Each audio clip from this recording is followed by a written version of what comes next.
In getting set up here, I asked everybody in this cohort some questions about how they're doing, how things are going so far.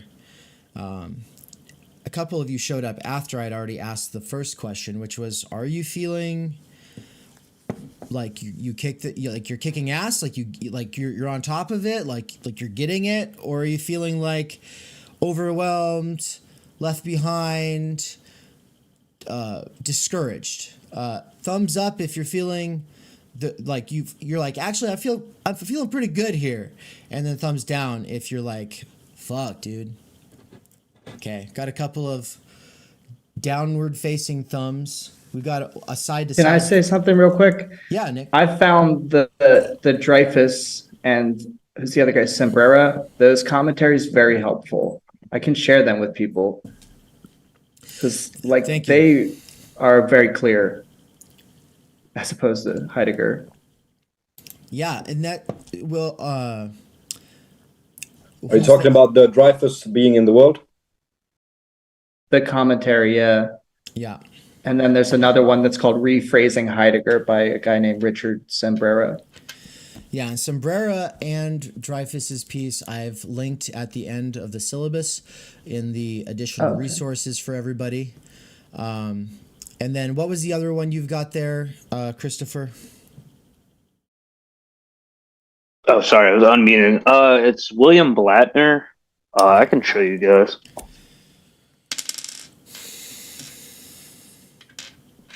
I have a PDF of it I can put in the chat. It's free. Yeah. And then this one's real good, but it's only on Division 1. And then there's another book. I read it in college. It's okay. I think he uses the Stambau, but it's this one. Heidegger An Introduction by Polt. That one's decent. I've been very curious about that one. Yeah, it's just I was trying to read up on like some of the stuff on this chapter, but like I said, I think he uses the Stambau, so I didn't want to get like tripped up on the terminology. It's like having to sometimes learn two different languages instead of, we're already having to learn another language, and to read Meckery and Robinson side by side with the Staunba, yeah, no, it can be very difficult. And this is actually one of the reasons that I want to caution people against companion texts. It's really hard to remember which one said what when you're already very confused. And so in a sort of sense, it's okay if you have the time, you have the energy, especially if you have the impulse and curiosity. Like Nick was like really thinking about getting some of Heidegger's lectures earlier in this decade that he published, Being and Time, on Kant. And I discouraged it, but I only discouraged it in a sort of sense. I do think that if you feel curious about something, you should instantly follow up on it. Like, I think that there's absolutely no reason to not read the first few pages of any book that instantly catches your attention, right? It's especially for people for whom money is not an issue, or you don't see a moral or ethical issue with getting it off of Library Genesis or ARG or any of those kinds of sites. If you don't have a problem with that and you're ever interested in anything, you should never put it off. You should always do it when you're interested in it. The reason that we have this crazy impulse to finish what we start and not pursue what is immediately interesting is in part because we are schooled that way. We're told we have to focus on X, Y, and Z things before we can focus on the things we want to. And part of reclaiming your soul is being able to just go and go deep into whatever you are immediately interested in. And one of the best ways of obtaining deep focus in a very distracted age is giving yourself the license to focus on something that you're not supposed to be doing. And if you don't do it with something that's tangentially related to your higher goals of philosophy or something like that, you're going to end up doing it with something like social media anyway, we need to be able to focus on things, productively procrastinating from the other things that we need to be doing. And insofar as we've been able to do that, we've been able to eke out a way to survive, eke out some kind of a soul, eke out some kind of a life of the mind. And I just want to dignify it and say, if you're super interested in Polt or Dreyfus or rephrasing Heidegger or any of these texts, they're worth doing, but they will probably all gel together into one big blob, and there are competing interpretations at work. And so you might have a very confident but very ambiguous take on this text that feels a lot more clear than it is. And I think the main thing that I want to discourage is the desire to get it really quickly. And I think that what really speaks to that is last lecture, my little pre-talk where I was talking about reading and comprehension. I touched on the fact that we're all just hyper distracted. It's hard to follow a multi-clausal sentence, and it's really hard to find other people who can follow a chain of thought from any of us, right? And so that's one of the muscles that we're working here. It's not just the vocabulary, it's also the ability to follow a lot of clauses and sentences and be able to hold on to all of that, right? That's a muscle. But then there's also the third factor, which is just that he writes in an alien way. He writes like Shakespeare, or something like that. And he doesn't write like Shakespeare, but it is like reading Shakespeare. Anne said that yesterday, and I was like, yeah, that is exactly right. It really is just like you're reading it and you're like, this feels like English. Like this feels like I should be able to make sense of it. But for some fucking reason, even though I know what these words mean, it's the way he phrased it that just throws me off. I trip over, bonk my head, and then I have to sit there nursing my wounds for a little bit. This is not accidental, I argue. I don't know if it's on purpose or kind of, I kind of leave this as a question mark, but I would say it's inherent to what Heidegger's doing in this book as well as in this chapter, that he forces breakdowns. And so we'll get into breakdowns, but his writing style forces breakdowns. And so when you feel yourself being thrown off, that's not a bug, it's a feature. Chapter 1 of my first book, Waypoint, it's called Why Wrestle with Being in Time. And in it, and this is something that I got published in an academic journal, and then I presented places and stuff like that. But what this chapter argues is that the form matches the content matches the form. In this piece, the way that he writes it trips you up constantly. And what he's doing is he's forcing a breakdown in signification. Now, signification is something we're always already familiar with, so it's something that we take for granted. We don't really consume content that's not intelligible to us. And so we like when things make sense, right? But the thing is have you really thought about something critically if it just makes sense? Part of making something that can be thought of critically is making it feel alien. And the breakdowns that are being forced show us something important about signification that we'll get to at the end of the lecture. So in the pre-lecture sessions that I did with Nick, the one thing that I kept saying was that History of the Concept of Time is the main companion text here. And I know that the first 3 chapters after the introduction are like a history and background and introduction to phenomenology itself. It's his defense of phenomenology from critics of Husserl, his mentor, and then it's his own immanent critique of the Husserlian approach, which, I mean, the one sentence version of that is that any focus on an intentional object whether it's something that is being willed, something that is being represented, something that is being understood. Any focus on an intentional object presupposes your circumspective background conditions, familiarity, and signification, which we'll get into all of that today. But my point for right now is just to say that reading what comes after those 3 chapters, it's like rereading parts of Being in Time, but in a lot of cases more plain speak. And so if you go to Dreyfus, or you go to Blattner, or you go to, I keep forgetting the author's name, that's why I just keep saying rephrasing Heidegger, because that's the name of the text.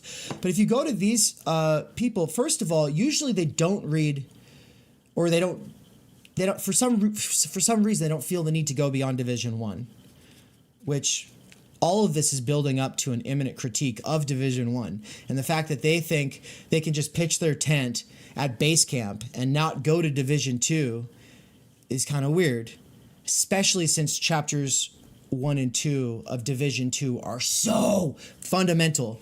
But not only do they often not go there, they often don't do a side-by-side commentary where it's an actual chapter at a time, where it's like, okay, here's my commentary on chapter 1, here's my commentary on chapter 2, here's my commentary on chapter 3. Instead, they usually take themes and then they roll those out. And it's like, well, you might as well just go to their lecture course for that. And in Dreyfus's case, I highly recommend just going to his lecture course for that. And if you're interested in something that's like that, where someone is working through themes, but not a side-by-side sort of companion to the text, Samuel Lonkar is good for that. He has a course out on his website, the Becoming Human Project. And I really love Samuel and his work. And I think if you have the time and energy, and you're not worried about kind of confusing or gelling together like all of these different people who are talking about this, because for some of you that might not be an issue, then I definitely recommend Samuel Lonkar's podcast. It's nice, short, punchy, well-polished episodes. And he just gifted me yesterday, I think it's like a 25% off coupon for any of you who are interested in purchasing any of his podcast lecture courses. So you can always just DM me on Theory Underground, and we'll get into all of that.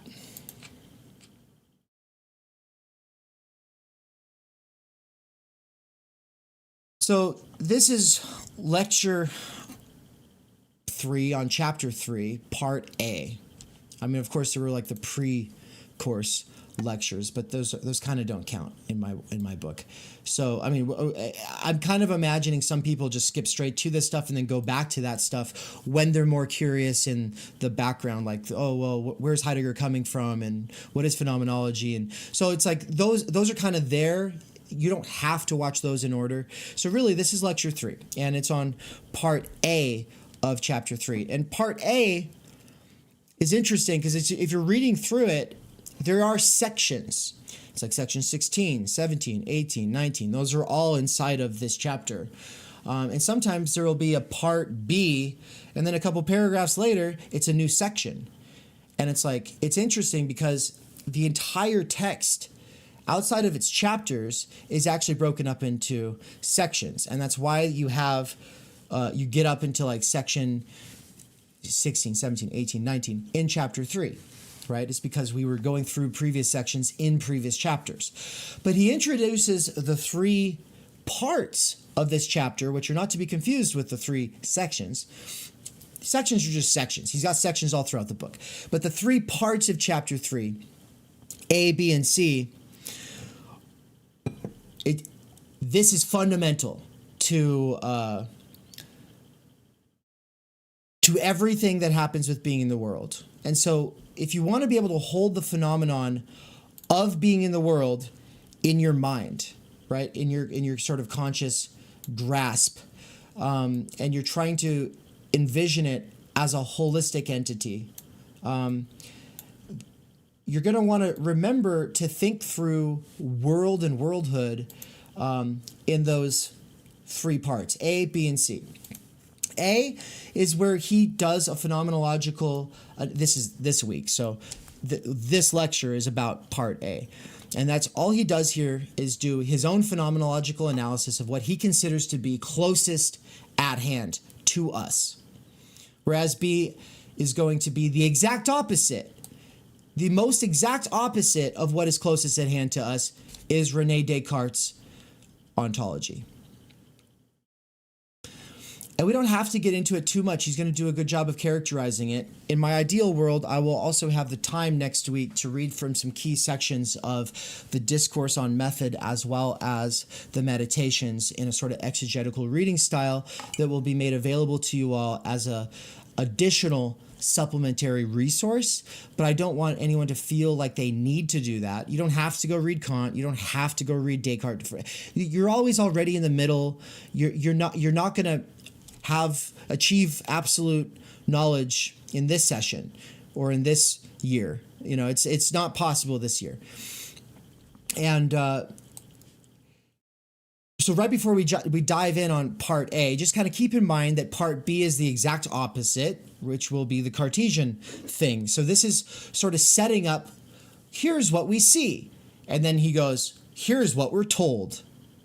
And then the third part of this chapter will be sort of he'll draw out a conclusion from that. But before I dive into any of that, this is the overall, the lecture overview. And basically, the pep talk is basically over, but there's one final sort of quilting point to it. And then we're going to dive into talking about circumspective ready-to-hand dealings, breakdowns in the present and presence at hand. We're going to talk about his critique of postmodern semiotics before it was cool. And by the way, it's weird that it doesn't get brought back into a serious dialogue with the post-structuralists who were a part of the linguistic turn.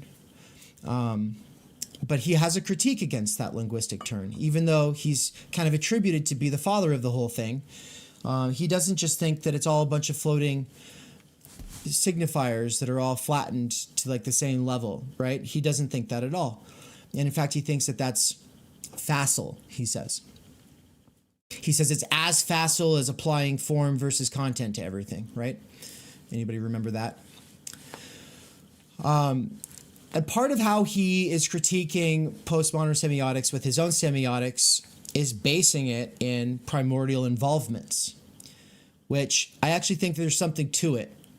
It's deeper than some of the critics of it that I've read like to make it out to be. And then we'll basically talk about the basis for the fact that we, as he's been saying for the last couple of chapters, we have a sense for being already. If we didn't already have a sense of it, then we couldn't get ontical interpretations of being. We do have ontical interpretations. Those are founded on already having some basic orientation to the world, already having some basic familiarity with the world. And so what are involvements, and how do references and relations and assignments and signs and in order tos and for whiches all factor into that? That was kind of Nick's big question. It's like, yeah, we're going to kind of do a little untangling, but I'm also not going to get too lost in the sauce because I think it's kind of easy to do. It's actually, in some ways, a lot more simple than it's made out to be. And some of his distinctions that are fundamental are not the main point of the chapter. And my main goal is to help you go, oh, there is a there. There is indeed, with this chapter, something going on. And that's kind of what I wanted to touch on before we actually dive in. My pep talk, we've already been over how everybody's feeling. I'll do my shout out to Brian here in a second. But I wanted to say that I had a phone call with Mikey yesterday. A lot of you are familiar with him. Michael Downs of the Dangerous Maybe blog. He's been my mentor in all things Lacanian and Zizekian. Though, of course, my misunderstandings are not his fault. I want to say that on our phone call yesterday, he was like, dude, I've just been reading chapter 2 of Division 2 of Being in Time. And he's like, I already knew he had been reading it because we had already had a conversation about guilt the previous day, and he was just kind of like clarifying like what his understanding of this phenomenon is, and double checking with me what my take on it is. And we're talking about like it's not this religious kind of guilt. It's not like, oh, we're fallen in the world, in any kind of a standard religious sense. But it's more of like we're always already in the world caught up in a bunch of concernful dealings. A lot of those concernful dealings have nothing to do with our lives, with our purpose, with our love, our families, our relationships, our communities, our skill sets, our talents. So we find ourselves caught up in a world where we're constantly doing other people's shit, not doing our own thing. We don't really know what our own thing is. But all of that aside, we know that we have a fundamental predisposition or capacity for choosing life, for willing our life, and for seizing opportunities that are our own most, not someone else's most, but our own most, right? And because we sacrifice those to go along with the flow, we have an anxiety. This life is finite. We're going to die. We try not to face the fact. We try to stay distracted from that fact. But while we're staying distracted, beneath all of the distraction is a fundamental knowledge that we're going to die. And here we are, fucking off, doing something that doesn't matter. Like, I get all impatient in conversations sometimes because I'm like, oh, this person's not paying attention to me. They don't actually care. Like, there's not a real conversation here. I could be replaced with anybody else. Like, they're just talking, right? I'm gonna die. Why am I here? What is the fucking point of this? I've been trying to have a real conversation. This person's not even interested, right? A lot of impatience comes down to time energy fragility, the fact that we don't have time energy, right? I say this, but I mean, that has its basis in Heideggerian guilt in a sense, right? The fact that we have this anxiety because we know we have a potentiality for being, we have a potentiality for choosing our existence, for choosing life, and instead, what we have is we find ourselves doing things that don't feel real. And so, etymologically, when people say keep it real in the United States, its basis is in being in time. That's where it comes from. No, I'm just kidding. But I mean, it is. I mean, keeping it real. If I was to do an American Standard English / slang translation of being in time, where I replace central categories like concern with giving a fuck, I would definitely replace authenticity with keeping it real, right? People definitely have a sense that there is something to keeping it real. That's not just aesthetics. But none of that, all of that is a sort of a teaser trailer about things to come in the next division. Something to be excited about. The fact that all these companions don't talk about Division 2 when everything I just said is fascinating and really important should tell you something, right? There's something at work in Division 1 setting itself up for what I just talked about with guilt. And they just would rather not touch it for whatever reasons. And so, but Mikey, he's working on a really awesome blog post right now. He's been working on it for quite a while. And so he really had to clarify his understanding of this whole phenomenon. So he called me. We were having this conversation. Then yesterday he calls me again and he's just like, oh, blah, blah, blah. His day's bad. I'm doing a bunch of stuff. It's just a normal talking conversation. But once he starts talking about being in time, though, he was glowing. Like, it actually switched gears. He switched out of, like, all of this other bullshit he's dealing with and was just like, no, reading chapter 2 of Being in Time is the most pleasurable experience I've had all year. He's like, it is a breath of fresh air after reading so much Lacan and Zizek. Heidegger is so much clearer. Heidegger just comes right out and tells you exactly what he's doing. And then he shows you why he's doing it. He shows you how he's doing it. He tries to put everything there for you. And of course, he's got to use some fancy language. He's got to use his German colloquialisms, his sort of peasant talk that for us doesn't really come through very well in translation without a lot of hyphens. But this, I say, is my pep talk because there was a time when Michael Downs had been dabbling in philosophy for a decade. Right? He'd been reading entire books, but he wasn't rigorously taking notes yet. He was reading almost kind of passively, not super actively. And he was taking on mediocre challenges and interesting thinkers. But he hadn't taken on one of the most difficult or profound works yet. And so this was the first one that he really takes on. I think probably because he had been so influenced by Kierkegaard. Heidegger's a natural follow-up. And he wanted to throw this shit against the wall. He wanted to rage quit. And in fact, he did rage quit multiple times. The first time I started reading this book, I rage quitted multiple times. And I tried to take it on with one person. I tried to take it on, and then that person fell off. And then I was trying to do it with a professor, and then that professor was too busy. And then I was all by myself. And then I tried to read it with someone else, and then that person fell through.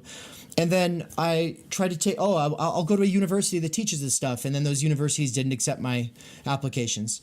And then I finally was just like, whatever, I'll go to Boise State for my bachelor's. And then I go there. And then the next semester, right after I got enrolled in the honors college, there was a special honors listing, an entire course on being in time.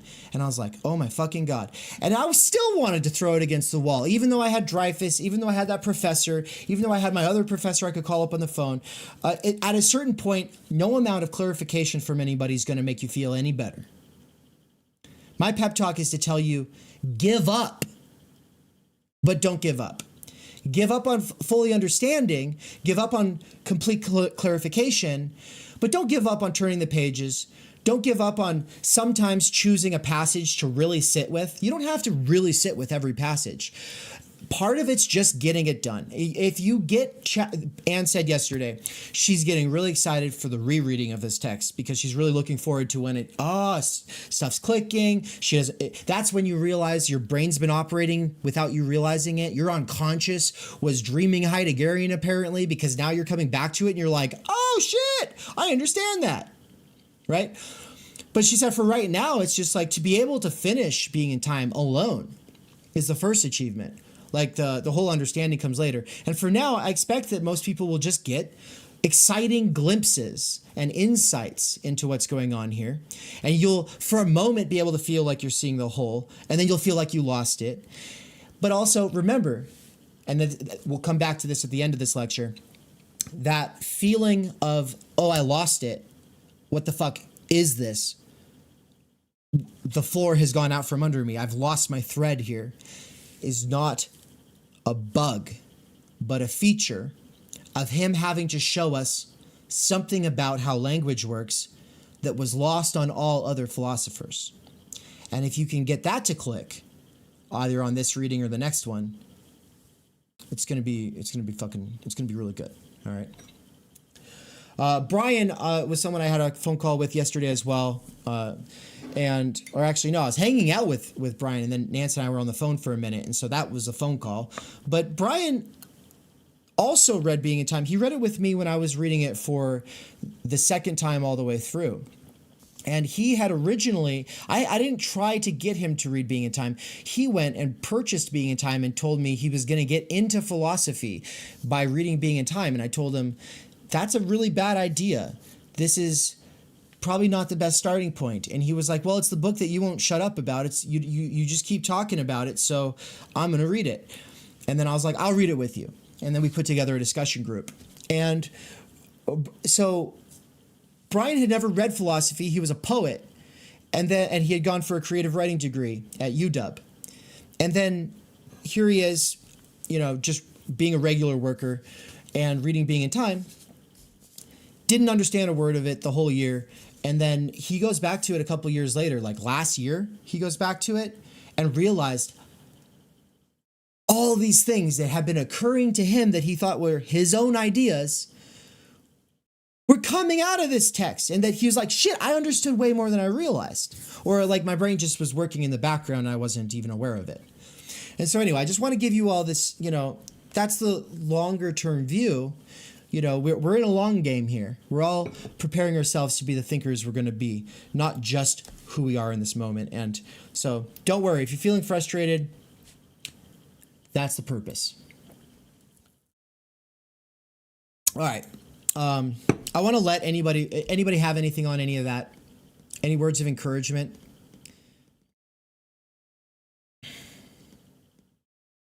Okay, because that's the pep talk. And I know that people joining this in the future, they also need that pep talk. Everyone needs the pep talk. If you don't need it, you're a very special kind of person. And you're probably thinking you get it when you might not actually get it. And I just don't want you to give up. I really hope that you'll persevere because I really appreciate you all for showing up and showing that this matters and prioritizing your longer term intellectual projects, right? Not just sacrificing the immediacy of self-gratification, of understanding, and giving yourself towards a bigger life learning intellectual development.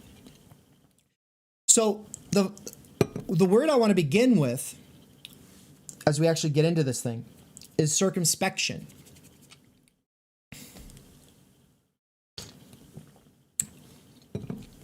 And I just have like 3 examples here of circumspection. Examples of circumspective ready-to-hand dealings. We are familiar with the room, our hands, and the referential context of involvement. Kind of set that last one aside for a second. Take the room. Yeah, you've got a basic sort of familiarity with your living room. Let's go with your living room. You've got a familiarity with it.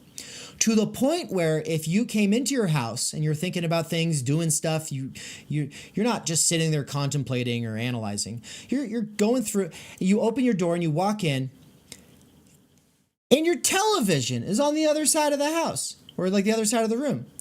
Your coffee table is over on the side. Maybe that's a little too extreme. Maybe it's just that something you had placed somewhere is now somewhere else, but you don't notice that consciously. You just become aware that something's off. Circumspective awareness is the precondition for realizing that something is off. We have a familiarity with the status quo or general homeostasis of the living room. And because some stuff got shuffled around, presumably by somebody else, we go, wait a minute, what's going on here? Something's different. And we kind of start looking around. The point is that unless there's something wrong, circumspection is operating in the background. We only become aware of things when they stop kind of operating the way we're used to. Circumspective awareness is the peripheral vision of habitus. That's one way of saying it. We go about our life routines and we have a sort of peripheral vision that things are such and such a way. This is circumspective awareness. This is the stuff that is the background conditions of intentional objects, right? Like, once something becomes an intentional object for Husserl, something had to happen to make it so that we're no longer just circumspectively aware of it, but we're actually focused on it, right? This should make us think of Gestalt theory with background, foreground, right? Foreground is that which we are focused on. Background is that without which we couldn't even focus on the foreground. It is only in contrast to a background that we can make out something. And some people, because of brain shit, they aren't able to separate things in the room. You could be standing in the room and it's all just it's a fucking mess. You can't really, like, your senses are overstimulated. You can't actually just focus on one thing at a time. It feels like everything's coming through. Sensory overload, right? There's a variety of reasons that one might experience this. Without getting into it, the point is just that proximally and for the most part, as Heidegger would say, which basically just means on average, most of the time, we just have a sense for the way shit is. That's circumspection. So to say circumspective dealings, well, when you're out on your errands and you're listening to a podcast, or even better, a book, right? This wouldn't be possible if you weren't just like habituated to driving your car the way one does, using turn signals, seeing other people using turn signals, stoplights. If all of these signs functioning on these cars and these stoplights were broken, you'd be driving along all of a sudden very aware that you're driving, because there'd be people just driving through the intersection and you wouldn't know if you can just go through without getting T-boned, right? It's the functioning of this referential totality of signs, which is really just a way of saying a system of references. It's the functioning of that thing that allows you to kind of just let it be in the background and have a circumspective awareness of it, to where your driving is secondhand nature, and now you're just listening to your audiobook or your podcast, right? This is one of those ways that concepts in this book can really click just by becoming aware of it. Like as you drive and you're like, how did I get here? Have you ever gotten to your destination and you're like, I really don't even remember driving here? If that's alien for some of you, I've heard plenty of people who have experienced this, and it's basically because they were so focused on what they were listening to. That doesn't mean they were less safe as drivers, because you can also be habituated to imagining that a child will run out from every car that is parked, right? You never know if a child's going to come running out from behind a car. A good driver's ed teacher teaches everybody to always be thinking about the kid that's chasing the soccer ball that comes running right in front of you and you skirt. Do you have the time to stop if the kid runs out in front of your car? You can be habituated to imagining that, so that, yeah, you're listening to audiobooks and podcasts and eating and drinking and whatever you're doing while you're hurtling down the road at 45 miles an hour. But you are also, at this point, you understand that your driving speed is within the limits, not just the speed limit, but also, you would be able to stop on time. Nick says, sort of reminds me of being at work on Monday and someone asking me what I did during the weekend and drawing a blank because it was so uneventful. I draw a blank whenever people ask me what I'm up to. I'm like, what? Don't ask me questions. I'm just trying to live my life.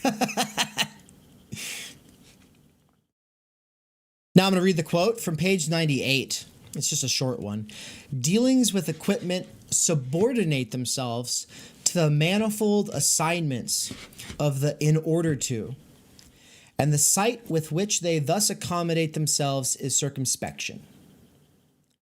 There's a lot of paragraphs where if we were to just unpack it the whole time, it would require reading sections from all the rest of the chapter, right? But right here, he has talked about dealings. He has talked about equipment. Dealings with equipment are subordinate to the manifold of assignments. All right.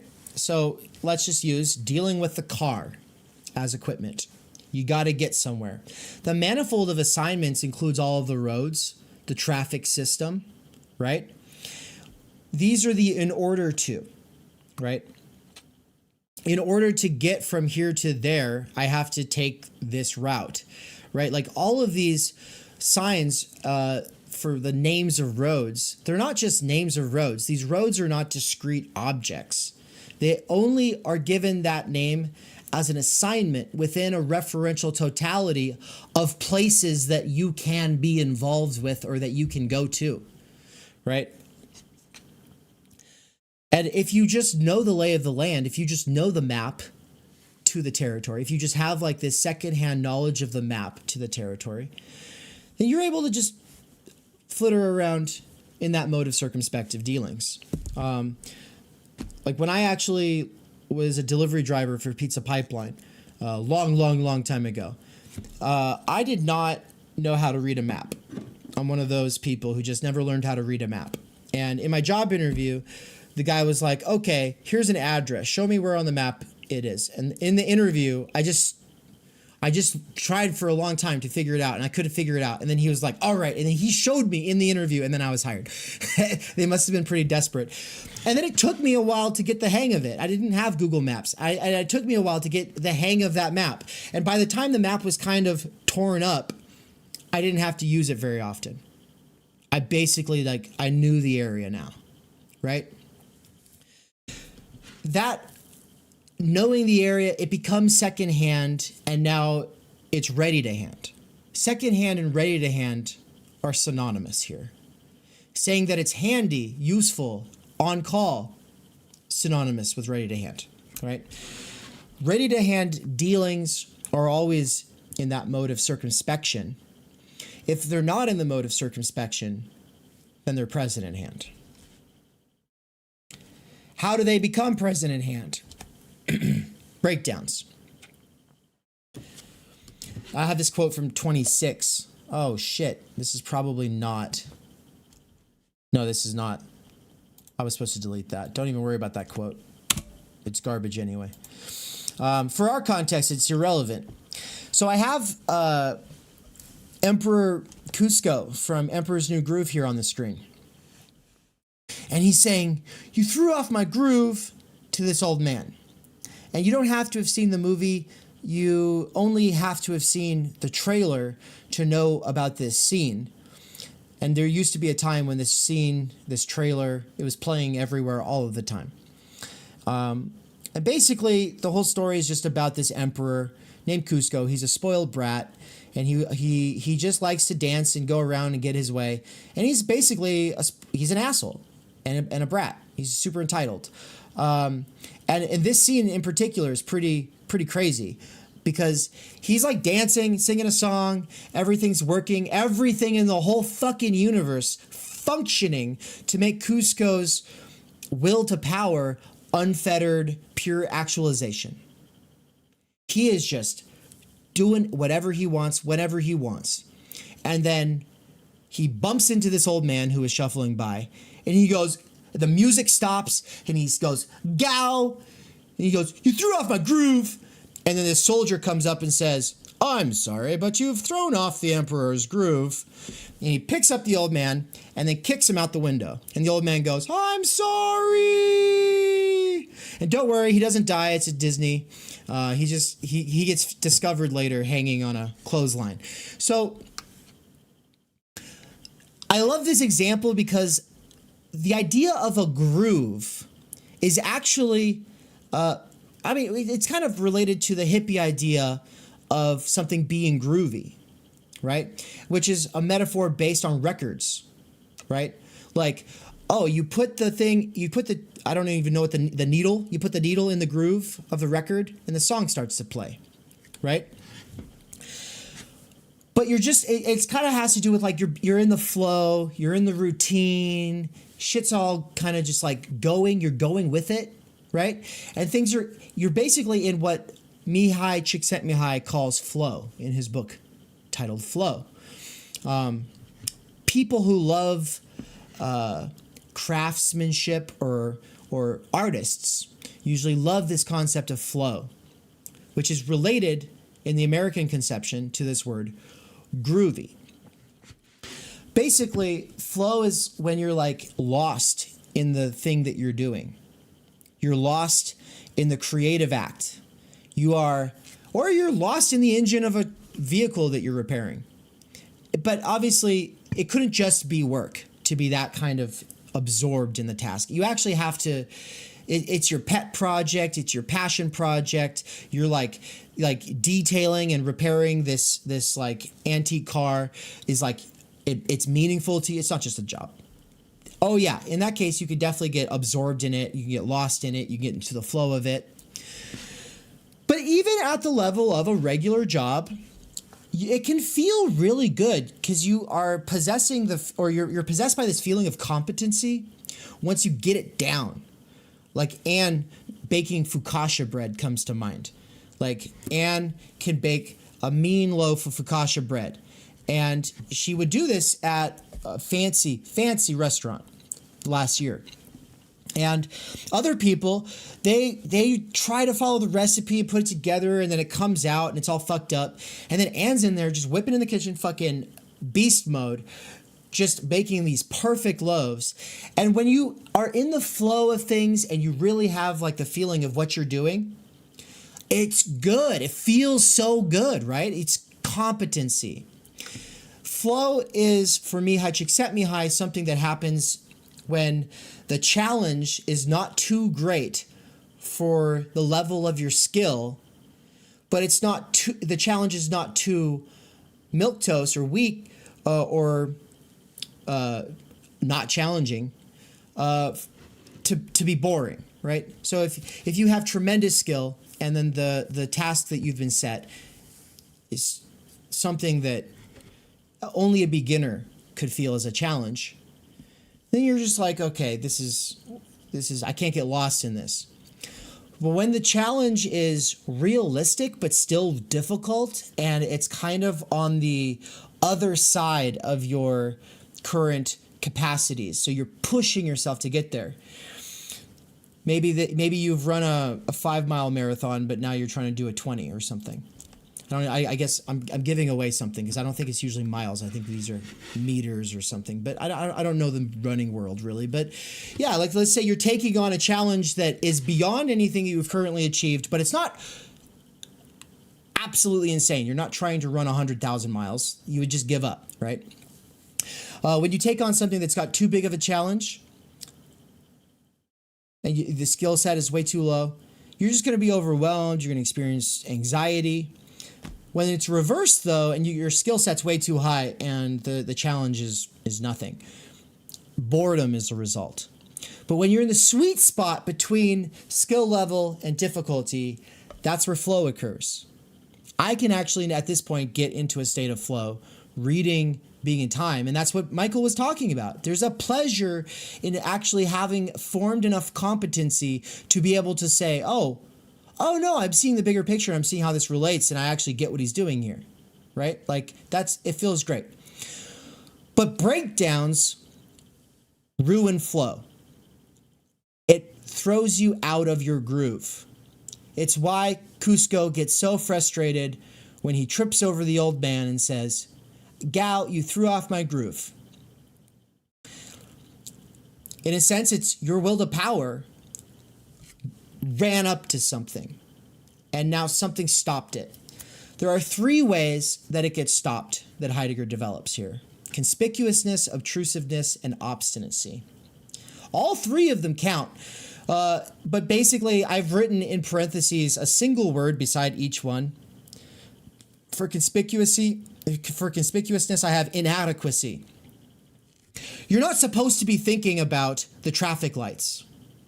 They're supposed to be operating in your circumspective awareness once you've learned how to drive. You're not supposed to be going, wait. What are these road signs trying to say? I'm fucking confused. Am I supposed to get off of this exit or that exit? I thought that this was saying I have to merge here. But actually, wait, what the hell? That kind of confusion that maybe you've experienced while driving is because the signs are not doing what they're supposed to do. If the sign is doing what it's supposed to be doing, it's not conspicuous. It's not obvious. The moment that a sign becomes conspicuous, which is to say consciously obvious, it's actually not doing what it's supposed to be doing, which is operating in the background. The hammer is the same way. You're hammering. You need to hammer. You got the nail. You reach over, you grab the hammer, and the hammer weighs like 500 pounds. And you're like, what the fuck is this? I cannot use this thing. What is this, Thor's hammer? Right? Or let's say you reach over and you grab the hammer and it's too light. Right? It's like made out of plastic. It's actually your kid's hammer. It's like this little pink hammer. You're like, this is not going to be able to sink the nail. Right? Inadequacy. makes it conspicuous.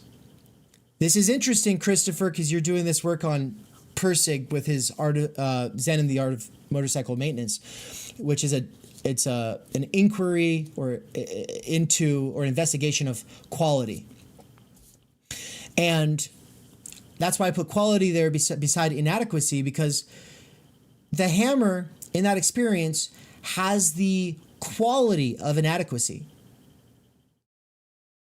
But we only become aware of things consciously at the point that they stop being adequate.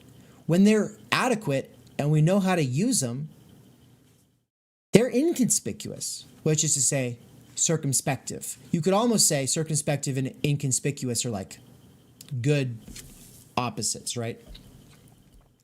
Obtrusiveness is very similar. And I would say that it is one of these three things that probably sets you or someone you love off. So it can really ruin your day.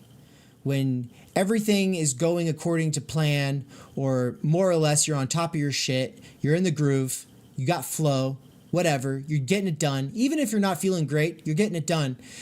And you're like, oh yeah, I'm getting my deadlines, blah, blah, blah. And then all of a sudden something's not adequate to the task at hand. So you actually can't do what you're supposed to be doing, right? That can be very frustrating, right? Oh, this hammer is broken. This hammer's too big. This hammer's too small.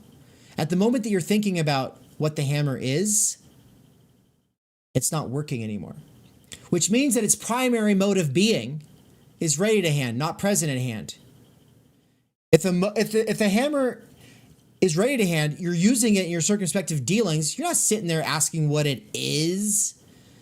But as soon as you start going, what is this? It's pink and plastic? Okay, now that's presence at hand. You're officially talking about its properties. You're talking about it as a discrete entity. You're talking about it as a substance. And yeah, in a sort of sense, it has the qualities of a substance in the way that Descartes or John Locke would talk about, sure. But its primary mode is ready to hand for us. That's not the whole picture, though. There's something else before readiness to hand, and we can't forget about that, but we'll get to it a little bit later. It's the word involvement, right? Involvement is the precondition for things being able to be ready to hand or present at hand, which is to say we have primordial involvements in the world. There are things that we need, such as food, shelter, love, affection, community, family. These are just basic needs. And if you don't have them, if they become an issue for you, if you're tripping up because they're not there, it's going to become obvious, right? But the point is that we have these primordial involvements, and it's only because of those primordial involvements that we develop the tools to be able to secure those things. The hammer only exists because we need shelter. It doesn't exist so that you can build what's something really fucking random people build. Like, I don't know, a birdhouse. Now, like, birdhouses are cool, but you could technically do just fine without birdhouses. You could even feed birds without birdhouses, right? But if your whole life is hammering in a workshop making birdhouses, then your primary mode of life and the work that you do keeps you preoccupied, hopefully employed. This is not a primordial involvement with which you are engaged. A primordial involvement would be building people shelters, right? So this is sort of the basis, like the ontological basis for being able to talk about David Graeber's On Bullshit Jobs. And we'll come back to that later. I just want to kind of set that aside.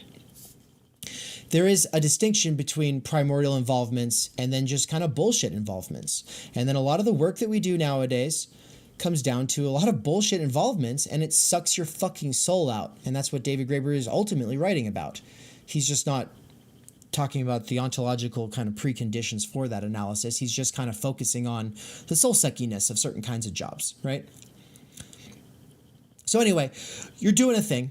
it becomes inadequate, or some tool reveals itself as inadequate, it becomes conspicuous. But if your tool is missing, it'd be the same thing. I can't find my hammer.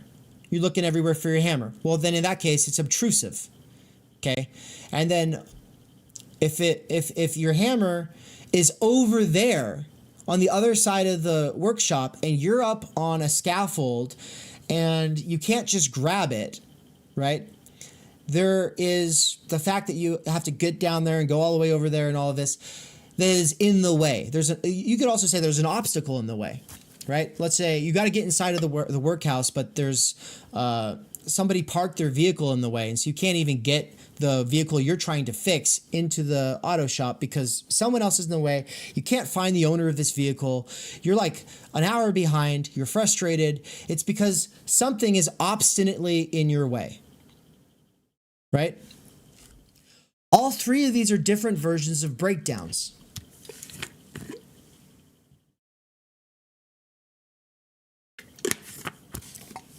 Breakdowns are also really fun parts of hardcore songs. But that has nothing to do with this. But I do like calling it breakdown theory. All right? Breakdown theory breaks down into these three different categories of breaking down, but that's basically the three. And you should start paying attention to yourself when you're getting irritated by things and start asking yourself, is the reason that you're getting irritated, does it have anything to do with conspicuousness, obtrusiveness, or obstinacy? Do you have a goal and now there's something not working, inadequate to the task, missing, or in the way of pursuing that goal? If your goal is to get off work and go home and shower and then just unwind, but it's 15 minutes past the time that you're going to go home and your boss is keeping talking to you and you're already clocked off, your boss is officially obstinate in the sense of being in the way of your goal. Sometimes our goals are running into conflict with the reality of the situation, and we just need to probably adjust our expectations next time we are in a situation like this. If your boss is always keeping you after work and there's nothing you can do about it, you at least kind of plan that into things. You factor it in. But if things are kind of random, they can't be factored in. All of this is stuff that I basically touched on or foreshadowed last week, and I did it very lightly by just saying that shit breaks down. When shit breaks down, it becomes present in hand, right? Unreadiness to hand is what we're talking about. Something can be unready to hand without it becoming the object of analysis, in which case you're not looking at its qualities and trying to figure out how it works. In which case it just remains unready to hand, and now it's not present in hand. So just because something's unready to hand doesn't mean that we start looking at it present in hand. Because here's an example. You're hammering, you need to hammer. You reach over, you grab the hammer. Oh, it's the pink plastic hammer. You don't even think about it though, because you know you also have the hammer that's hanging on your tool belt. You thought there was a different hammer right there. It doesn't matter. So you just set it down and you grab the other hammer and you keep going to town. Now, technically, yes, it showed itself as inadequate, but you didn't have to sit there and analyze it. You just knew, circumspectively speaking, this ain't gonna cut it.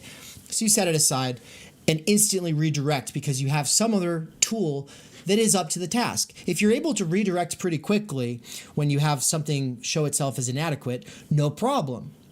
It's only when the task is here and you do not have the tools necessary for achieving it that shit really goes bad.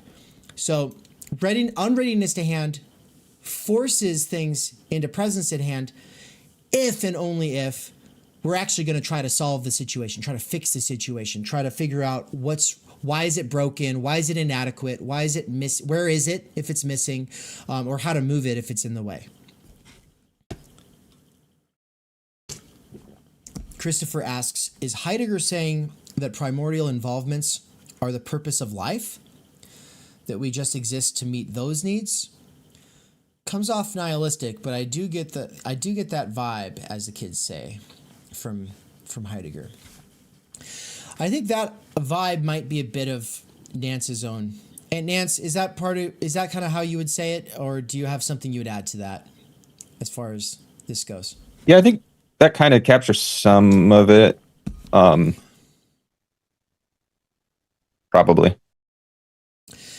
If our only purpose in life is to survive, then that would be nihilistic, right? But of course, what is nihilism? It's like things are ultimately meaningless. So even if in the most extreme case he was saying the purpose of life is survival, which I don't think he is, but if he was, it wouldn't be nihilistic because the meaning of life would be survival. And so that's not meaningless. That's still a meaning. It's just not the meaning we want. It's not the best meaning. We could all think of probably better meanings. But yeah, I think maybe like pessimism would have been better, like just like biological like determinism or something. I get If that makes sense. Sorry to interrupt. No, that's good. And that makes sense. Yeah, no, do interject if I'm ever misportraying what you're saying. So, yeah, 100%. And I want you to keep that in mind, but be suspicious of that interpretation as well, because I do think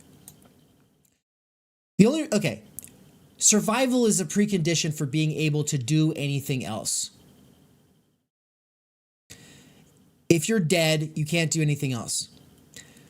So, is he saying that survival is the purpose of life, or is he saying that survival is the precondition for being able to focus on other things? I think he's more interested in philosophizing. He doesn't think he needs to be primordially engaged with hammering in the workshop. But somebody has to be primordially engaged hammering in the workshop for him to be able to focus on philosophy. He, like Nietzsche, is a worker realist, not a worker movement advocate. He says, yeah, workers are necessary, and workers should get recognition. They should get rights. They should get better pay. They should get, the Führer should acknowledge their existence and make them feel included. It's just representational recognition politics, basically, is what I'm saying, right? But there is something to it, though. He is making explicit something that everyone else just assumes.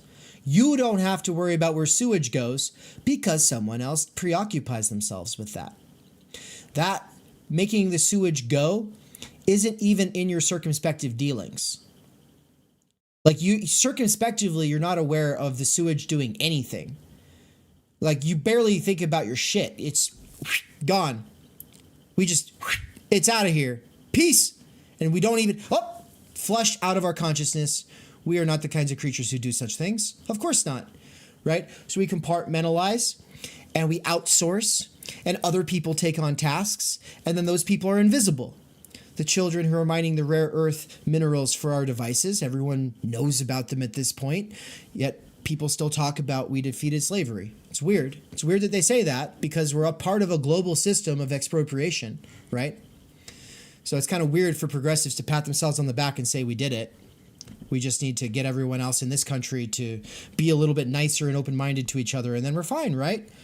Oh yeah, but what about the fact that we've outsourced almost all of the fundamental necessary involvements for our survival, and now we focus on a bunch of bullshit, right? Heidegger would say, well, if we can outsource this shit to other people to do it, we should be able to focus on important stuff, like figuring out what it means to be, not asking people questions that are going to get the answers of which are going to go into some kind of a ledger, and then you're going to do statistical analysis on questions that ultimately actually don't get to the heart of anything. Right? Especially when those kinds of questions that you're asking people are ultimately just to derive graphs that will make it look like you've progressed with your nonprofit organization. Right? That's one of the things Graeber talks about is the constant need for assessment.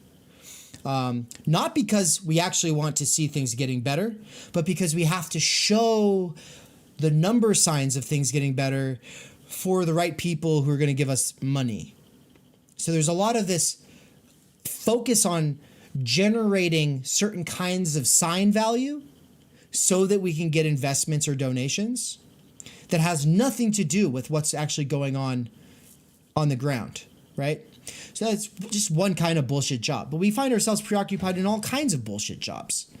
So obviously, like, there's all kinds of radical questions we can ask about, like, well, what kind of a restructuring of society would make it possible so that people can be in their circumspective dealings, making the world go around, but in their conscious engagement with things that they're passionate about, still doing philosophy and art and stuff like that. Like, any one human being should be able to help make the world go around and at the same time also pursue higher truths and activities like that, having leisure, right? But, you know, he doesn't take these kinds of questions seriously. How he's relevant to time energy theory is his existential analysis of time that is really important, and it comes after his deconstruction of modernity, which is, remember, in a big part going to be this next section, B. Section B in chapter 3 is a part of the destruction necessary before he can do his existential analysis of time. His existential analysis of time is fucking fire. It's really, really good. He just never thinks about time energy as an existential. If he was thinking about time energy as an existential, well, I just don't think he was, and he didn't really have to, because he had his time energy. Relatively speaking, he had it. Most people don't have it. He had it. Any worker who wants to be anything more than a pure worker, though, it is the constant struggle, because you do not have large energy-infused blocks of repeatable time, which is the definition of time energy.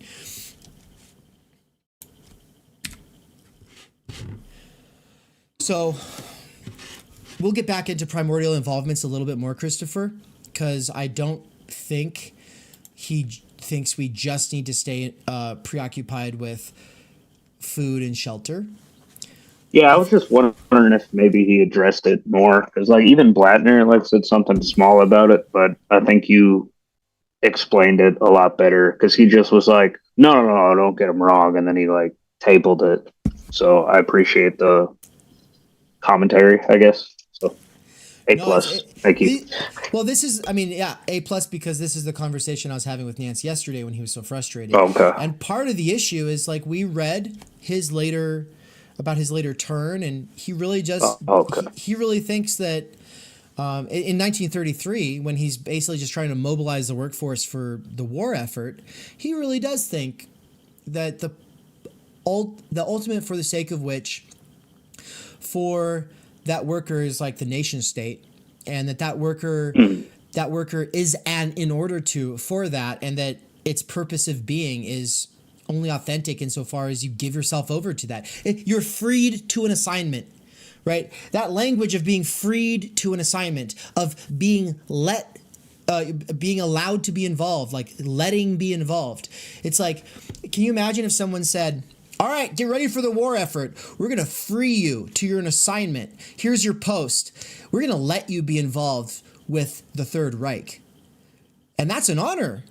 You should be proud, right? Like, that sort of attitude towards workers, though, is not just a National Socialist thing.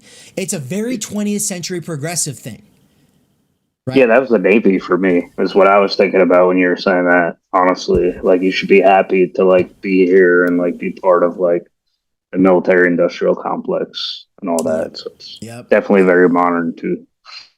Yeah, and Elton LK and I, with a second course at Theory Underground, is the professional managerial class. We talk about Barbara Ehrenreich and James Burnham, and what they're focusing on from left and right is the development of a new class dynamic that was a response to those successes of the working class movement.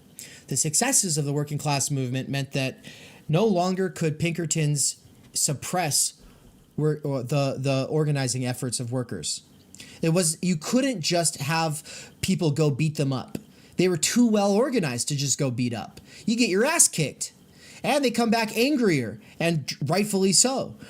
And so the new strategy was one of paternalistic a paternalistic entity, the professional or the manager, who hoards skill sets and knowledge and basically puts everyone else to work, right? But puts them to work in a way that makes it hard for them to organize and sets up competitive ranking and reward structures in the workplace, but especially in the public schooling system that is compulsory and age segregated.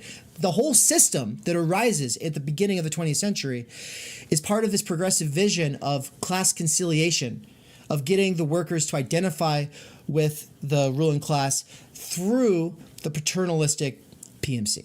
And so the thing is when Ehrenreich or Burnham is talking about it, they're acting like they've kind of discovered something that Marxists were not keen on or aware of, or that the New Left was trying to formalize but had done so inadequately.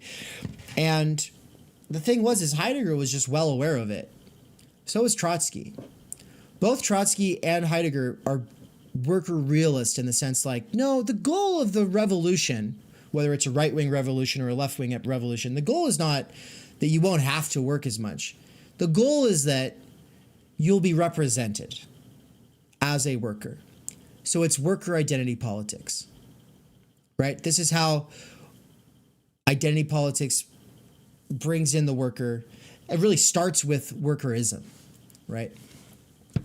If we're just recognized, if we just have rights, and of course there's something to it though, because workers straight up didn't have rights. They were part of the third estate. So it's like they had to create their own schools. They had to create their own libraries. They had to create their own kitchens, their own living arrangements, and basically institutions that the state was offering for everybody else. But they had to create their own, just like anyone else who's been systematically excluded but was able to organize. Say African Americans, right? You're not represented here. You don't have legal rights. You're not part of this system. Oh, well then we have to organize on our own. We have to make our own thing. And workers had to do that. And so when Heidegger says that the Byzantine Empire's failure basically came down to an inability to acknowledge or really apprehend the essentially new thing coming into existence with the proletariat in the Industrial Revolution. The inability to see, oh, this is a new entity that actually has to be included in our society, and the sort of, oh, fuck them. Who's that rabble? Like this, not really contending with, oh, they're not going away and they're growing in numbers and they're not very happy about being excluded, was the cause of and downfall of almost all of the older systems leading up to industrial capitalism, right?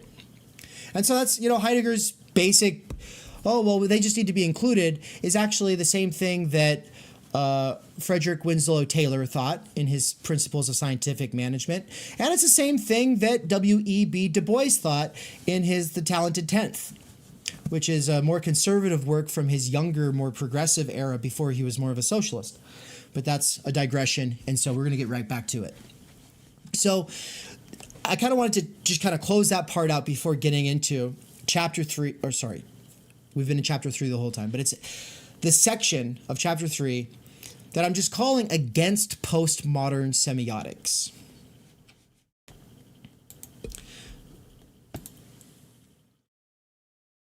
Christopher, don't worry. I don't let, if something ever feels like you're hijacking it, I'll say, and it's not hijacking, but I'll just say, can you make a forum post about it? And I'll respond to it later. But when I feel like it's, I want to touch on it anyway, it's good. So postmodern semiotics, I'm going to be overly simplistic. Everyone always is.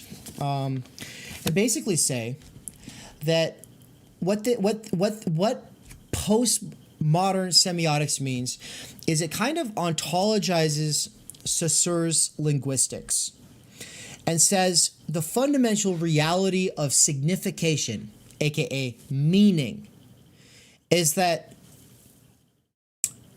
words don't mean anything on their own. They get their meaning from associations, positive and negative, with other words. And there's always this arbitrariness of the signifier. Now, the argument about the arbitrariness of the signifier comes from an argument over the idea that, well, no, but some words have something about the way they sound that comes from some primordial experience related to the actual.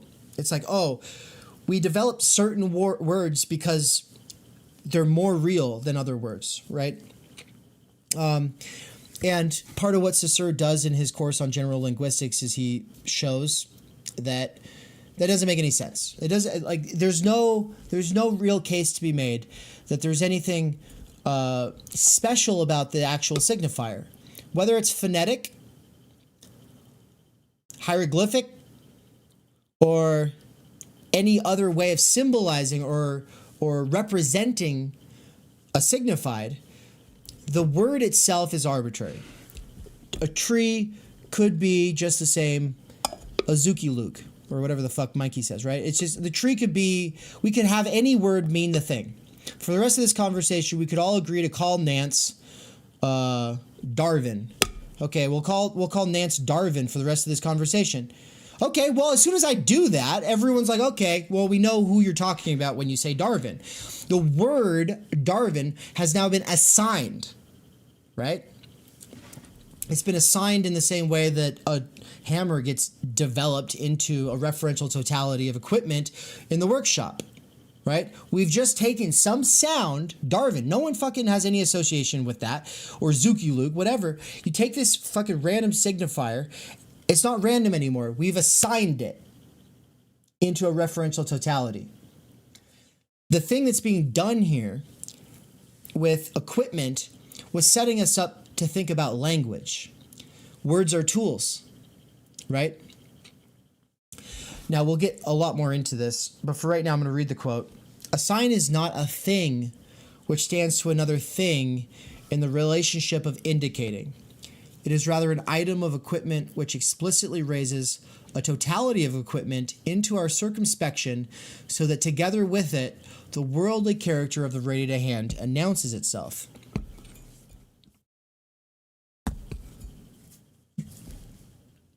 When you're in the flow, in the workshop, or in traffic, and you're not focused so much on the tools or the sign systems with the lights on the cars and whatnot, and you're instead focused on the podcast while you're doing the task, right?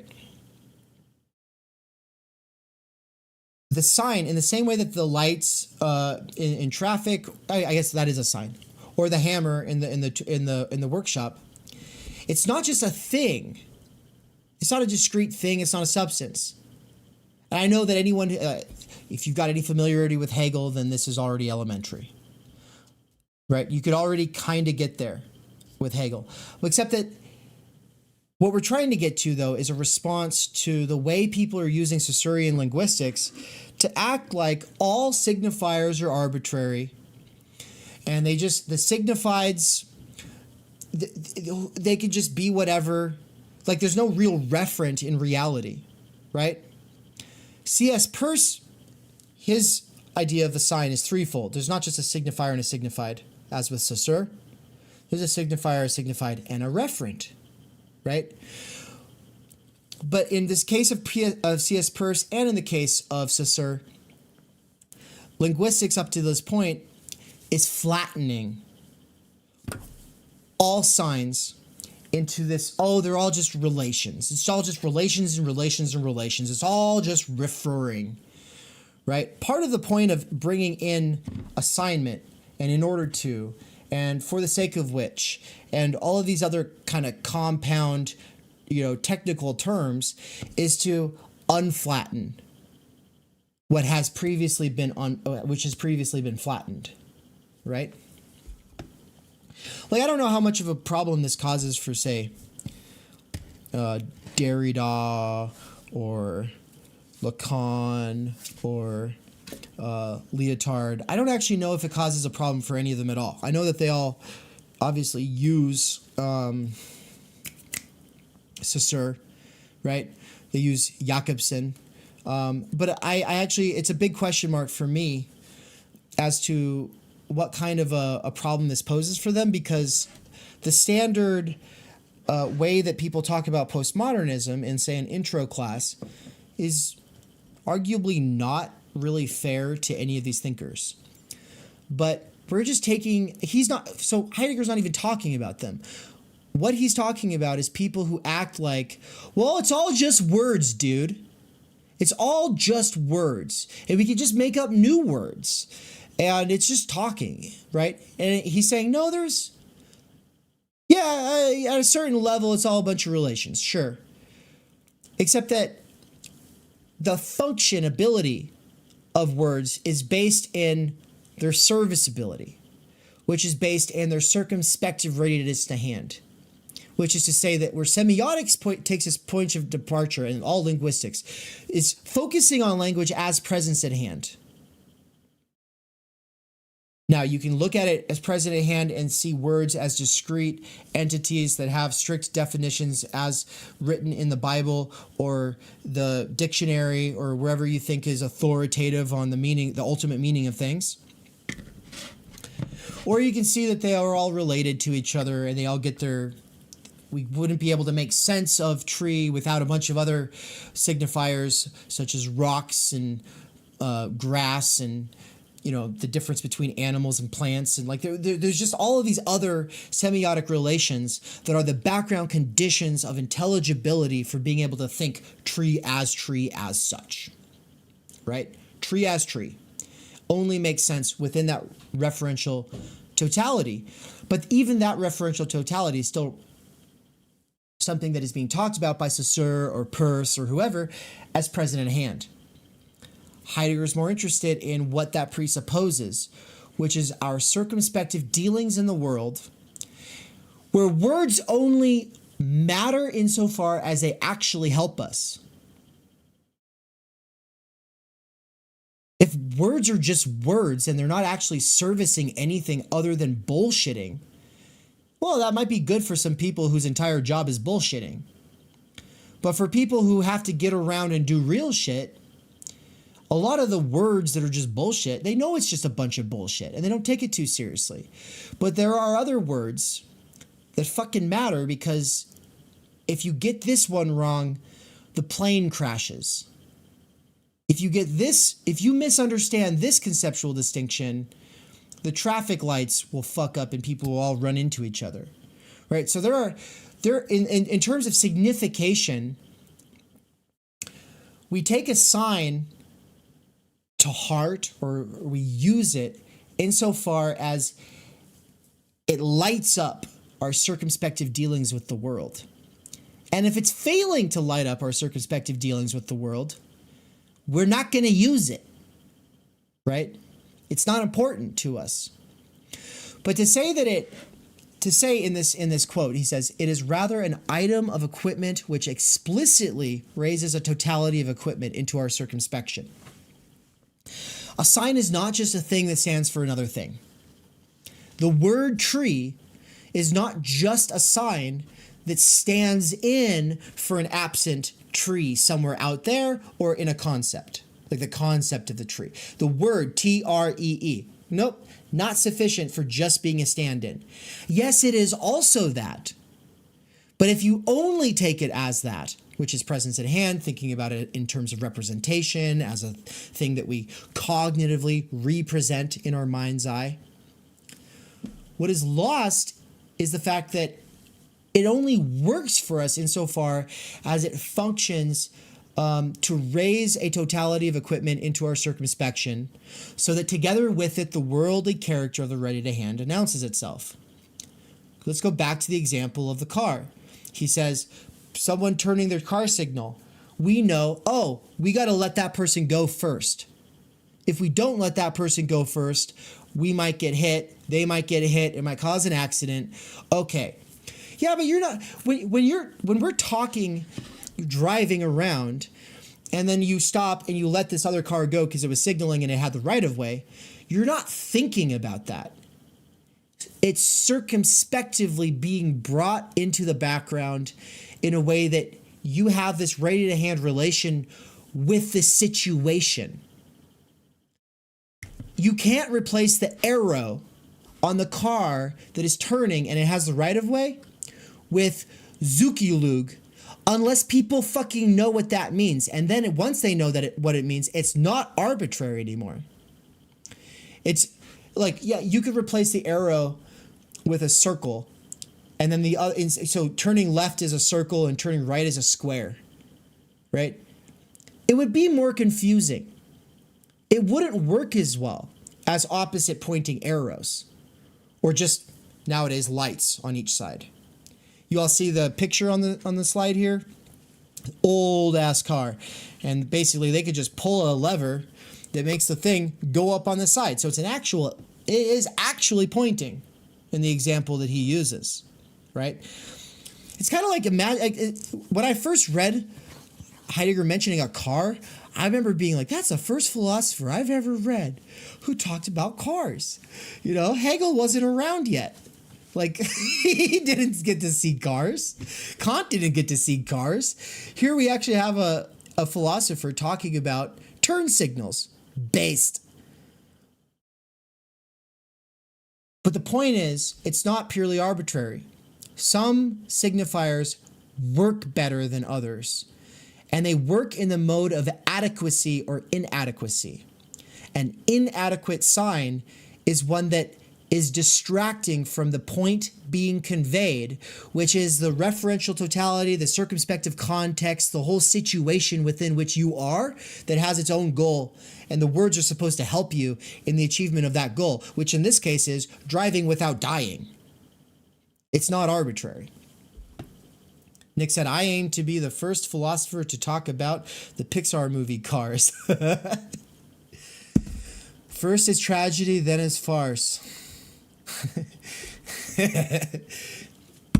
All right, so who would like to read? We've got a couple of paragraphs I'd like to work through here. One is on page 108, and the other one is also on page 108, I think. I think they're both there, but it might bleed over to the other page. No, so the first one, who wants to read the middle paragraph of page 108?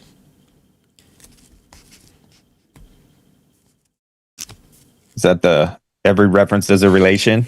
Yeah. This All is right, where I'll go ahead. This is the part where everybody's brain was like, fuck. Because I like this one, man. this is where, okay, well, he forces a breakdown for a lot of people right here. Yeah.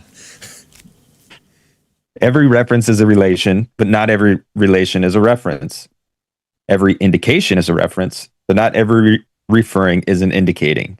This implies at the same time that every indication is a relation, but not every relation is an indicating. The formally general character of relation is thus brought to light. If we are to investigate such phenomena as references, signs, or even significations, nothing is to be gained by characterizing them as relations. Indeed, we shall eventually have to show that relations themselves, because of their formally general character, have their ontological source in a reference. Good. So, when you're reading all of that, it's really easy to just want to throw it out, but at the same time, it's easy to get overly caught up on it. He's just saying, okay, taking the word that we use for reference, obviously references are relations. Obviously. So everything, like most things, are somehow related to one another. Like relation is like the broadest category ever. Reference is a more limited category. The word tree refers to the concept tree or the actual referent of the tree that you've said is in the front yard, right? Indication. I'm still a little hazy on this one. I meant to have like a little, a talk on the first day to say, by the way, I don't know why you're all paying for this. I'm not actually an expert on this or anything. But you know, I do my best to wrestle with this and to bring it into plain speak and talk about it in as many ways as I can. But I think that indicating is just pointing. Like, I think we really can just, I think I'm not oversimplifying to say that indicating is basically just pointing. You could say, like, remember when he talks about the southwest wind it's an indication of like a rainstorm coming for the farmer, right? It says this implies at the same time that every indication is a relation. Of course, relation is the umbrella, right? The formally general character of relation is thus brought to light. If we are to investigate such phenomena as references, signs, or even significations, which is to say meanings, right? What's the meaning of being? Well, to even talk about what the meaning of being is, we first have to understand meaning. To understand meaning, we have to understand signification. To understand signification, we have to understand signs, language, the thing with which Dasein interprets its fundamental understanding of being. If we are to investigate such phenomena as references, signs, or even significations, nothing is to be gained by characterizing them as relations. Nothing. You don't gain shit, he's trying to say. Why would he say that? One of the things that's so hard about reading him is that he's arguing with people on almost every page. He's deeply immersed in the field, and he doesn't want to sit here and be like, well, so-and-so dumb fuck Jones down the street, idiot know nothing, keeps saying it's all fucking relations. No, he's not going to give the person a name. He's not going to dignify it. But there's a general fucking consensus that it's somehow profound to say that words relate to one another, and that the relations between the words themselves relate to a general situation in the world, that there are references in that world, right? It's pseudo profound. There's nothing really profound about that. So he's obviously just like, God damn it, guys, stop. It doesn't clarify shit. He says, indeed, we shall eventually have to show that relations themselves, because of their formally general character, have their ontological source in reference. Okay, well, didn't he just say that the reference is in the relation, but not all relations are references? But now here he's saying that the ontological source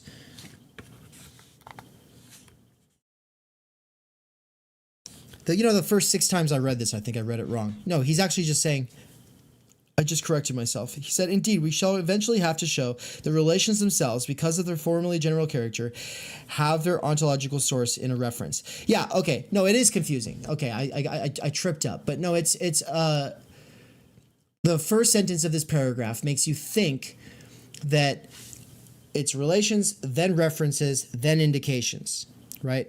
But he is saying the ontological source of the relation itself is in reference.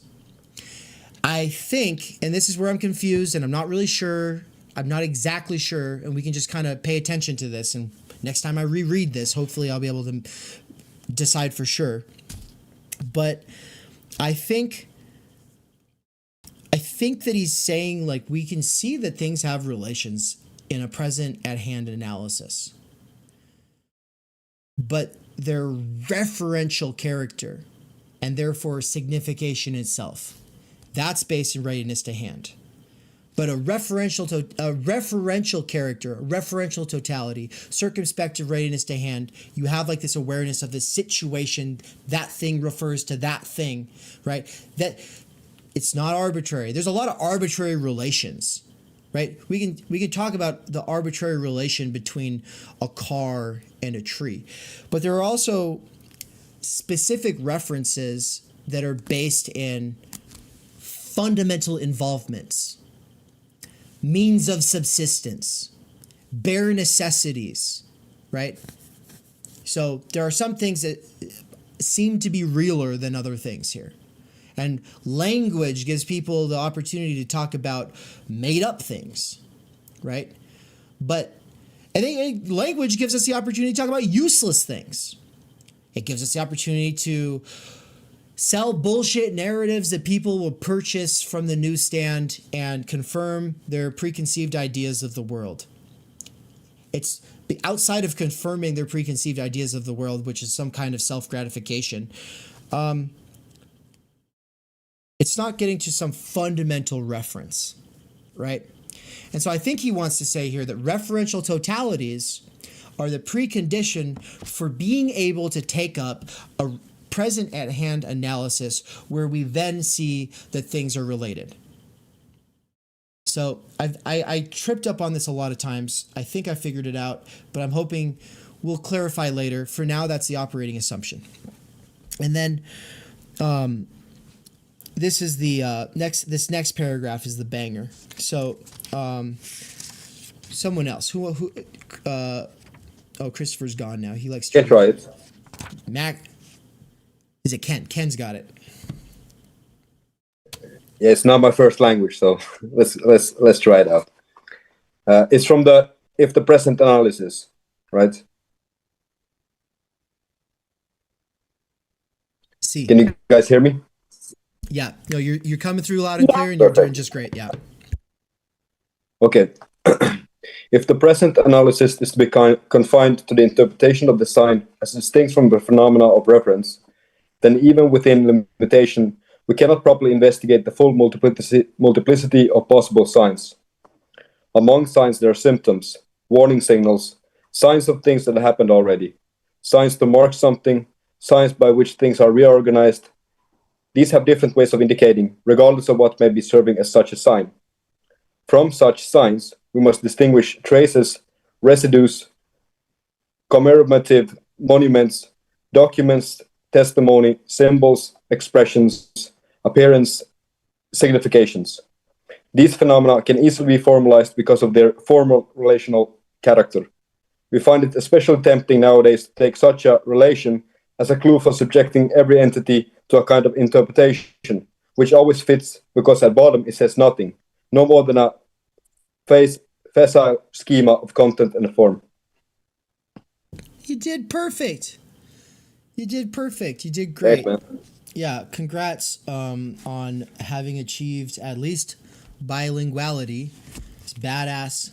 Fucking for most Americans who have any life of the mind whatsoever, bilinguality is like this objet. Fucking, we just think about it all the time. We fucking beat ourselves up for not pursuing it because we're too busy with bullshit, and it's great. You did great. So anyway, what do we want to focus on here? Basically, it gives a lot of examples of different kinds of signs, right? Symptoms, right? A lump on the breast. That is a sign. It's a terrifying sign. We have a whole awareness campaigns revolving around this, right? So a sign can be something scary, right? I got my first white hairs on my head this year. That's a sign that I am going to die. That's what it's a reminder of. Or wisdom, I guess. It might be that my brain pushes out little threads of wisdom from time to time, and right now it's just a few sparse ones. But signs can be symptoms, warning signals, signs of things that have happened already, right? A gravestone marks something that happened. But you can also commemorate some occasion, memorialize some event, set up some kind of a reminder that shit went down here. Shit got real, and using signs, we're going to keep it real. That's not corny. It's etymologic. I mean, it's not etymologic, but it colloquially gets at the fucking point. Obviously, we can set up signs for things that didn't happen. We can set up signs for things that didn't matter. Every small town in Idaho that you drive through has some bullshit about how it's a historical town, right? And then they have some fucking site where Lewis and Clark were here or some shit. And it's just like, but they try to play themselves off as like this museum town, probably so that a single store in the entire place can sell some souvenirs. But it's not. Yes, we are recording, Max. Absolutely. Yes. I'm not recording on the Zoom side. I'm recording on the YouTube side. So this is being streamed. And if anyone needs the link or whatever, they'll get it. It'll be on the module. But yeah, so you can commemorate an occasion that never happened. And you can also remember something profound that occurred, right?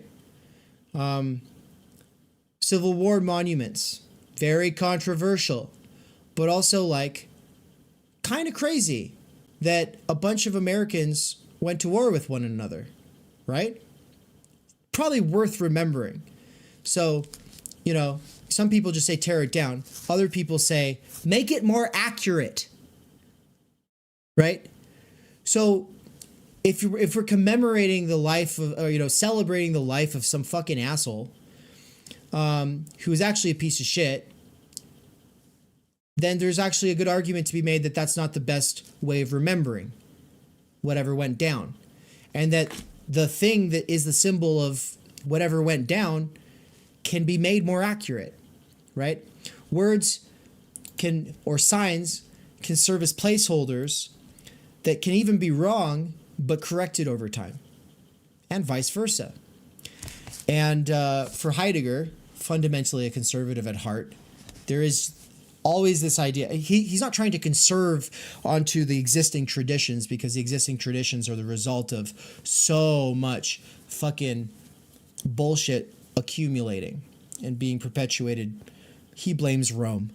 But he has this sort of sense that there are fundamental words or concepts necessary for understanding ourselves in the world, and that these get watered down over time through bad translation, through people just kind of repeating things without ever really engaging with the subject matter in a very serious way.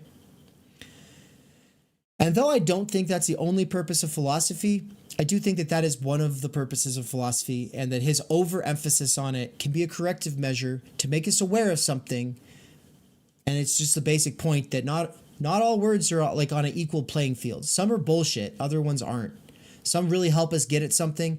Other ones, they're about as useful as somebody shooting a gun out the window into the sky when they're signaling to turn. Instead of signaling to turn, they shoot the gun out the window.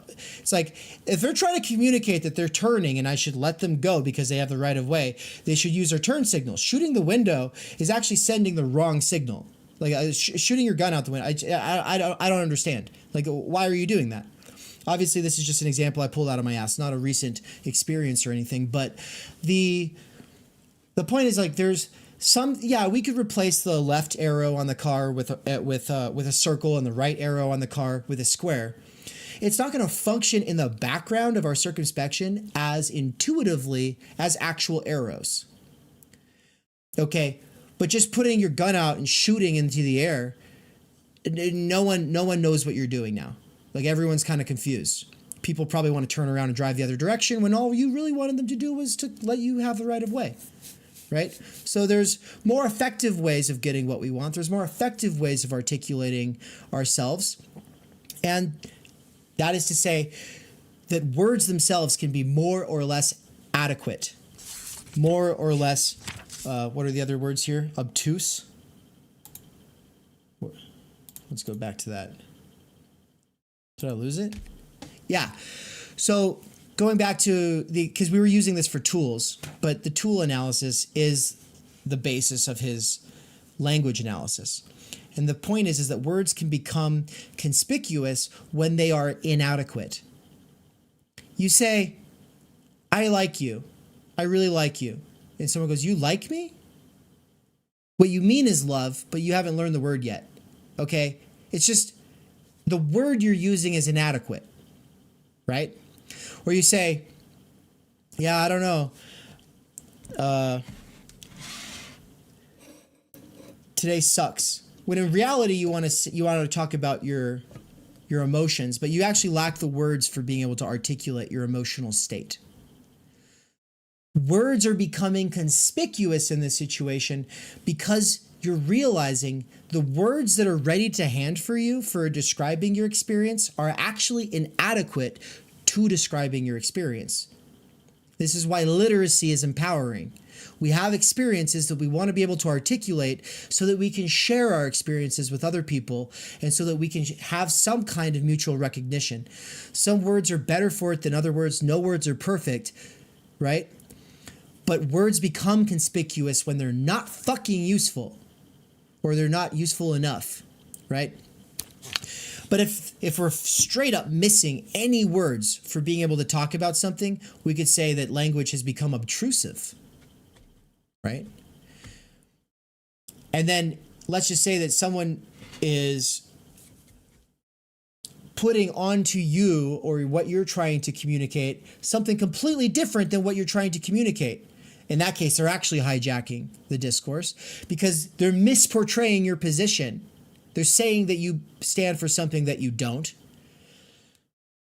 right as you're trying to convey a meaning. That person, or their interpretation they've thrown into the situation, or the words that they're using to frame the discourse, can then throw you out of your ready to hand way of relating to language, and all of a sudden it's like fuck, okay, something's going wrong here. This is in the way. We keep talking about X using Y, but that's getting us off in a completely different direction. It's not just inadequate, it's actually obstinate. It's getting in the way of where I'm trying to take you so that you can understand me. So this tool analysis of equipment is his language analysis. Our fundamental way of being in the world through language, right? Language is the house of being, he says later. Our fundamental way of being in the world through language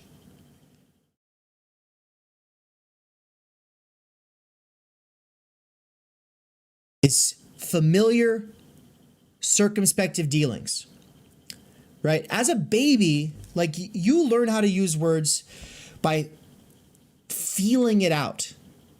To some degree, there's like behaviorism involved. Your parents, oh, you did a pee-pee in the potty.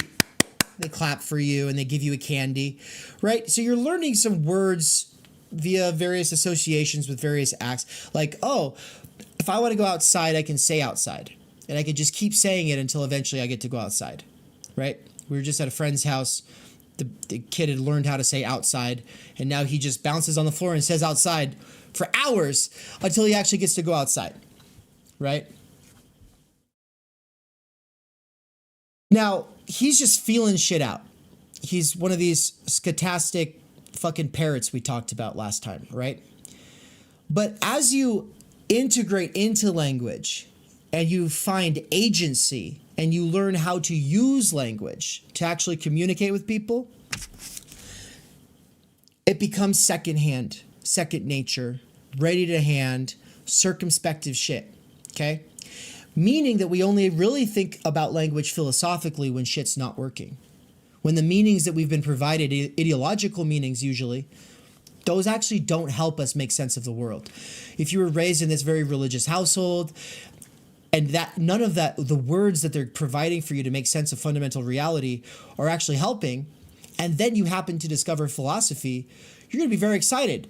Oh, it's a potluck. There's a whole buffet here of different approaches and toolkits and language that I can start working through to be like, well, maybe it's this way, or maybe it's this way, right? But before that, everyone was just like, well, it's good because God said so, and you have to obey me because the Bible says so.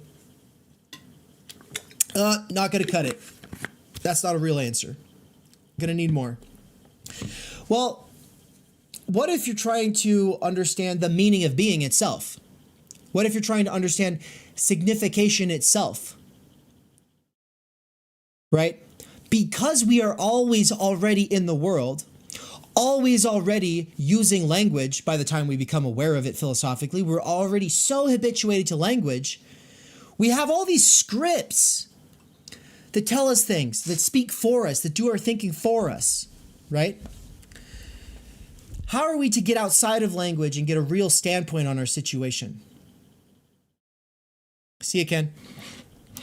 How are we to get critical distance? How are we supposed to get some kind of a take on language that makes it unfamiliar outside of single conceptual confusions? Analytic philosophy is really good for taking conceptual puzzles and teasing them out, right? But it's very focused on like minute puzzles. But how are we supposed to get a take on language itself? The being of language, the being of a referential totality of equipment. Well, it's by forcing breakdowns. Heidegger forces breakdowns on us the way he talks. He literally talks. I mean, he writes this a little bit more confounding than he actually talks in his lectures. If you read his lectures, he's got a way of talking that's quite charismatic. It's still got a kind of quaint, sort of weird thing going to it that's definitely different from any other Germans that you could ever read. He's got his own sort of way of asking questions and probing and second guessing himself, and he's got his whole thing that he's doing, and it's already weird.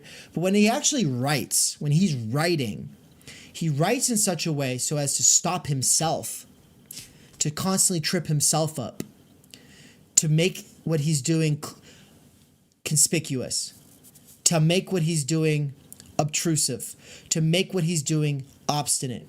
This is not obfuscation, this is breakdowns. And these are breakdowns not because he's like using a bunch, it would be obfuscation if he was being unclear with his words, but instead he's putting it in a way you're not used to hearing it, right? He's forcing himself to think through things in a way that we're not used to thinking about them, so that the familiarity of our ready-to-hand circumspective dealings with language that are always so second nature and impossible for us to see or even think about become clear. Realizing that your actual physical limbs and your hands with your fingers are themselves ready to hand, and you don't normally think about them unless for some reason your hand falls asleep or gets cut off or something else happens that makes it inoperable, right? Our hands are ready to hand, so we don't think about them most of the time. We think about what we're grabbing, touching, whatever, buttons that we're pushing, screens that we're scrolling. We think about the object that we're focusing on, but we have a circumspective, ready-to-hand way of dealing with our hands, right? Babies learn that one really soon, really soon. The whole walking thing, that's a lot more complicated. By the time the baby's walking, its legs are ready to hand. It has a circumspective way of moving through the world with its body, right? And now it's second nature to us. We don't have to think about it. But the exact same thing is true with language. And what people call thought-terminating cliches are just like these prepackaged scripts, these sort of dumb truisms that people kind of just throw out there as a way of short-circuiting thought and kind of bringing an end to the conversation, right? So the goal here is obviously to get out of those and to go beyond, and mainly to get to something that is very hard to get to, which is a formal theory of the background conditions of intelligibility itself, a formal theory of the background conditions of meaning and signification. So everything he does with the car is a metaphor that you can apply to language itself. Everything he does with the hammer is a metaphor that you can apply directly to language itself. The worldhood of the world is inherently meaningful because the worldhood of the world is made up of signification. But what makes signification? Is it just a bunch of signs? No, it's the referential totality that operationalizes those signs, to which we assign those signs. If we don't assign those signs to a referential totality, they don't fucking do shit for us. They don't. They're worthless. They might be worse than worthless. They might be misleading. They might actually not help us at all. They actually might undermine our chances of success in the world.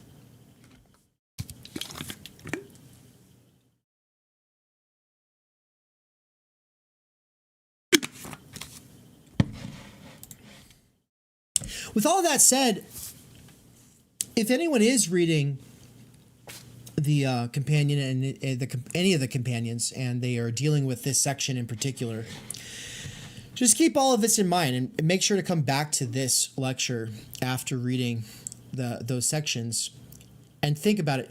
Does anyone ever really just come out and say it?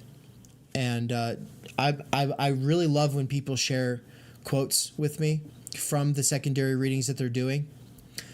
But my memory is the secondhand materials did not help me really click the significance of what he's doing with language here and how it's just words are tools too, in exactly the same way he's talking about equipment. It's just that for me was a really big realization, which is why I've kind of tarried with it. The last couple slides here have to do with primordial involvements.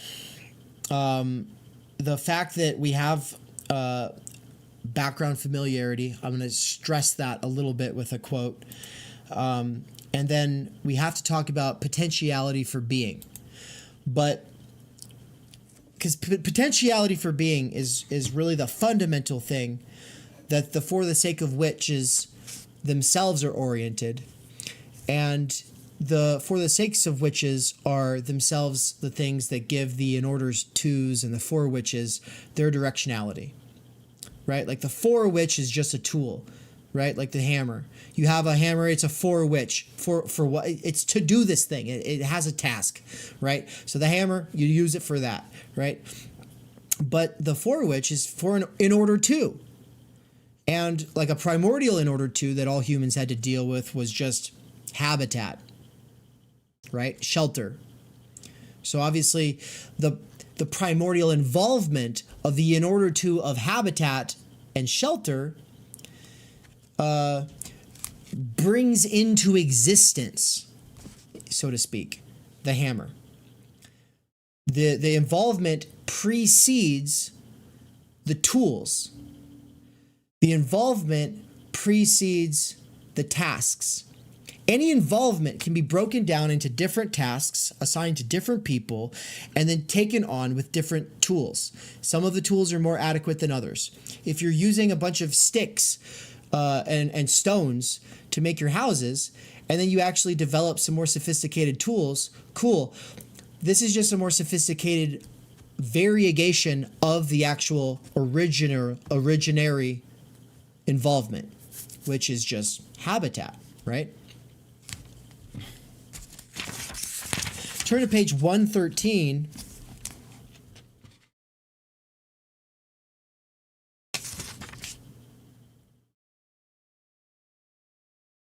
And I'll just read it. The foregoing interpretation of the sign should merely provide phenomenal support for our characterization of references or assignments. The relation between sign and reference is threefold. Indicating as a way whereby the towards which of a serviceability can become concrete is founded upon the equipment structure as such, upon the in order to, which is the assignment, right? So if the towards which is hammering, the in order to is the hammer. The indicating which the sign does is an equipmental character of something ready to hand, and as such it belongs to a totality of equipment, to a context of assignments or references, right? The fucking hammer has no meaning outside of nails and 2x4s and the other stuff in the workshop, like the saw that you use to cut down the wood into the correct shapes, right? That's the context of assignments or references, is the workshop. 3, the sign is not only ready to hand with other equipment, but in its readiness to hand, the environment becomes in each case explicitly accessible for circumspection.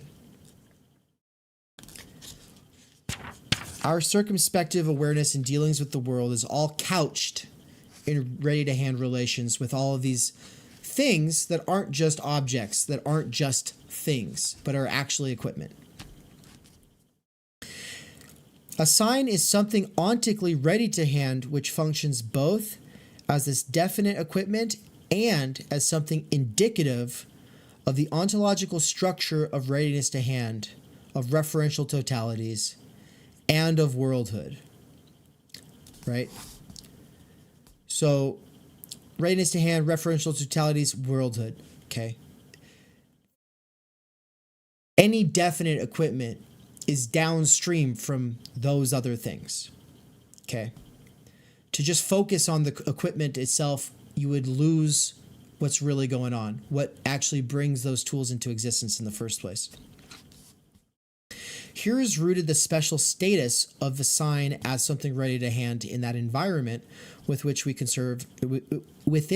we concern ourselves circumspectively. Thus, the reference or the assignment itself cannot be conceived as a sign if it is to serve ontologically as the foundation upon which signs are based. Right? There's no such thing as just a semiotic system outside of humans in relation to a world with fundamental involvements. Reference is not an ontical characteristic of something ready to hand, when it is rather that by which readiness to hand is constituted. So there you go. He had said that relation itself, he was going to show how it's based in reference. And so here he's saying part of it, which is just that this shit's all based in a referential totality. You know, no assignment, which you could invent a hammer and now that's assigned a specific task. Yeah, but that doesn't just come out of fucking, like, someone doesn't just go into their garage and invent a hammer. No, it's specific kinds of tasks call for ever more sophisticated or refined tools for the task. But where he's going with this is to say that all of this is in order to some ultimate for the sake of which. Now, I keep adding the word ultimate, and that's a bad habit from a previous misreading that actually requires that I change some stuff I've written in the past. So I have to just correct myself right here on the fly. But it's not ultimate for the sake of which. Like, he doesn't talk about ultimate for the sake of whiches in this book. He just talks about for the sake of whiches. Okay? The question one has to ask, though, is if one has an ultimate for the sake of which. Do I have an ultimate for the sake of which? Right? Like, that would be your purpose. Your own most possibility being your ultimate for the sake of which, right? I do believe that master signifiers, insofar as they function for us, insofar as they are useful for us, are based in posing themselves as our ultimate for the sake of which. Any ideological system, it's telling us the party, the state, the Führer, whatever it is, freedom in this capitalist sense.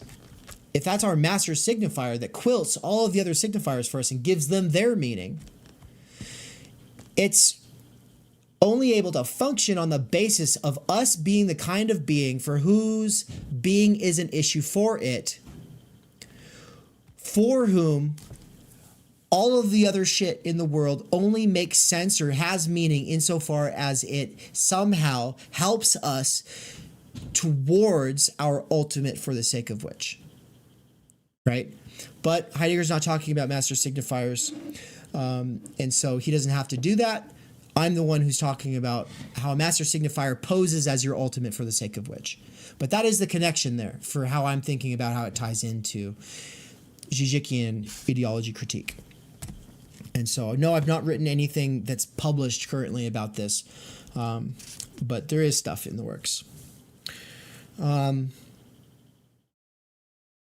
Yeah, let's just touch on these really quick. I want to get to the part where we can talk a bit before we close out here, because I just kind of want to feel you all out, feel what parts you were getting stuff from and what you might have questions about, and if there's any passage that you really want to drill into here. So basically, we went over the threefold structure of the sign, and it's basically just one of the best paragraphs from the whole chapter. And it's really where he tries to tie it all together. The towards which gets you to the in order to, but he doesn't introduce the for the sake of which on this paragraph, but it's all ultimately mobilized by the for the sake of which is itself going to be for involvements. So the towards which of indicating is only ever on the basis of the in order to. The being of the towards which of indicating is serviceability, which is presupposed by any useful for which. Look, it's just a fucking weird way of talking about tools and saying that tools have purposes and you can't think about them outside of their purposes. That's all he's saying. You don't have to think about for whiches and towards whiches and for the sakes of whiches to think about this. And so for right now, just remember what he's ultimately saying, and then kind of remember it'll be a lot easier to read in the future. The thing that I keep saying, I'm not going to actually read the quote right now, but the thing I keep saying, which is that fundamental involvements and for the sake of whiches that those bring into existence, those bring into existence tasks, which bring into existence tools. Right? Because we can build a shelter with our hands, right? That's an involvement with the world, is building a habitat. We could do it with our hands though. And, but it's a lot easier to use these hands to fashion tools to the task, right? Well, on page 111, he does talk about that.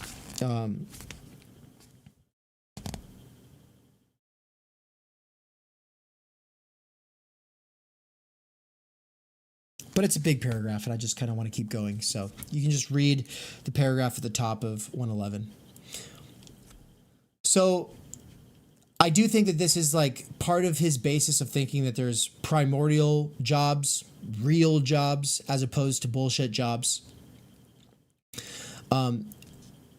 He doesn't necessarily believe that we need to have like the kind of class society where the overwhelming mass majority of people toil in misery to make it so that a handful of philosopher kings get to question being. But he also kind of does think that. I'm just kind of giving him some wiggle room here because it's hard to pin him down in this book as opposed to when he's very explicit about it in 1933. But even then, if we're charitable, he wants those workers to have a good life, right? But as far as this question of, well, is it nihilistic to only preoccupy ourselves with primordial ways of being in the world that respond to essential or fundamental sort of involvements that Dasein just has to kind of comport itself towards? Part of the reason that might not be nihilistic, though, is because I think that he thinks the most fundamental involvement for Dasein is world disclosure itself. We are the shepherds of being, he will say elsewhere. We're not just here to survive. We're here to create, to try to understand. And I'm going to be overly simplistic.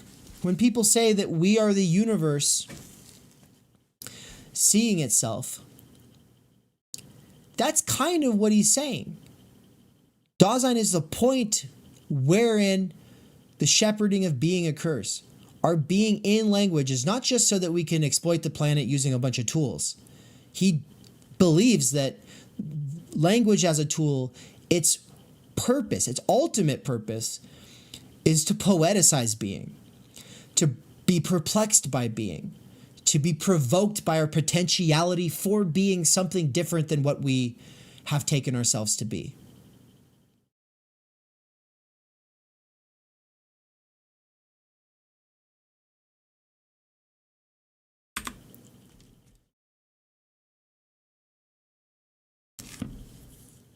This goes right in line with that. We are discoverers. We're not the discovered. We discover lions and tigers, but they don't discover us. They might eat us, they might leave us alone. But discover us because they're not language beings. Language beings have this amazing ability to take on something from a variety of standpoints and to think it through to its essence, to really secure the subject matter, not just for one's solipsistic self, but with other truth seekers or artists who are giving themselves over to the calling to disclose being in more fundamental ways than had been done before.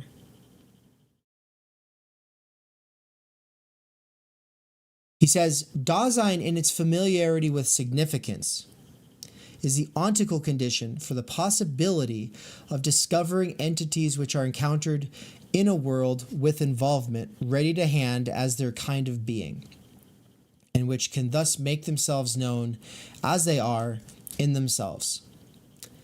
It's the facticity of our being here as such, in language, being language creatures, that allows us to be able to know ourselves, but it allows being itself to know itself.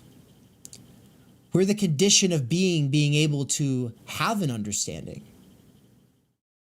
Language is, whether it's an accident or it was written into the DNA of the universe, it is the condition of possibility for being able to reflect upon and contemplate existence. So if we're just a speck in the universe, we have a really cool ability. Now, if there's other specks in the universe out there on other planets who also get to do this, then fucking badass. But then they would be part of Dasein in some kind of a sense. Right? As long as being is an issue for them, they have to choose their life. They don't get to just live instinctually. They actually choose their life, and if they don't choose their life, they lose their life. You can be dead before you die in this facticity of being a Dasein, right? Yeah, if the aliens experience that, then they're on the level. Dolphins might experience it. Elephants might experience it. Maybe elephants are poeticizing being. But from what we can tell, language requires all this other stuff that we do. Clearly there is bees doing dances for one another to tell each other where the honey is. And in that sense, they are involved and assigned and in a referential totality, right? But can they do otherwise? And can they lose themselves? Do they have to choose themselves? Can they lose the meaning of being and become unperplexed by the question of being because they just take everything for granted? Well, I think they just take everything for granted. It's not a capacity. They just take everything for granted. They just live their existence. But we actually have to choose our existence or we fucking lose it. Right? Like we have to choose to shepherd being. We have to choose to deliberately work through fundamental questions. Like, Anne, I'll point you out since you're here. She likes how I'll just ask her random questions. I'm seemingly random questions. I don't know what's an example, Anne. I'm struggling to think of one of the kinds of questions I always like to ask. Yeah, like you've asked me before, the difference between like personality, character, identity, and like something else, and it's like, oh shit, I have to think about that. Yeah. Now, this isn't like a fundamental question about the being of the universe or the being of but it kind of is broaching on that because clearly we have identities, clearly we have egos, clearly we have character, personality. These are not all the same thing. Some people conflate them. Some people use one word to mean what the other person means by the other word. But no person who really sits down and works through it is going to come out being like, well, they're all the same shit. No, but here's the thing is, we have to choose to question things like that. We have to choose to clarify the meanings of words and whether those words actually refer to something fundamental or not, whether they're actually useful or not. We have to choose to engage ourselves in that because if we don't choose it, it's really easy to lose it and then find yourself 50 years old, lonely, stupid, selfish, abandoned by people you've ultimately betrayed, and ultimately you abandoned your own existence because you weren't living deliberately. You weren't choosing life. You weren't questioning things fundamentally. Yeah, if you don't choose it, you lose it. That should be our fucking Heidegger t-shirt, right? And this is why Sartre says that we're cursed to have to choose. Because not choosing is a choice. And it's a choice to fucking lose yourself. It's a choice to lose. Not choosing is losing.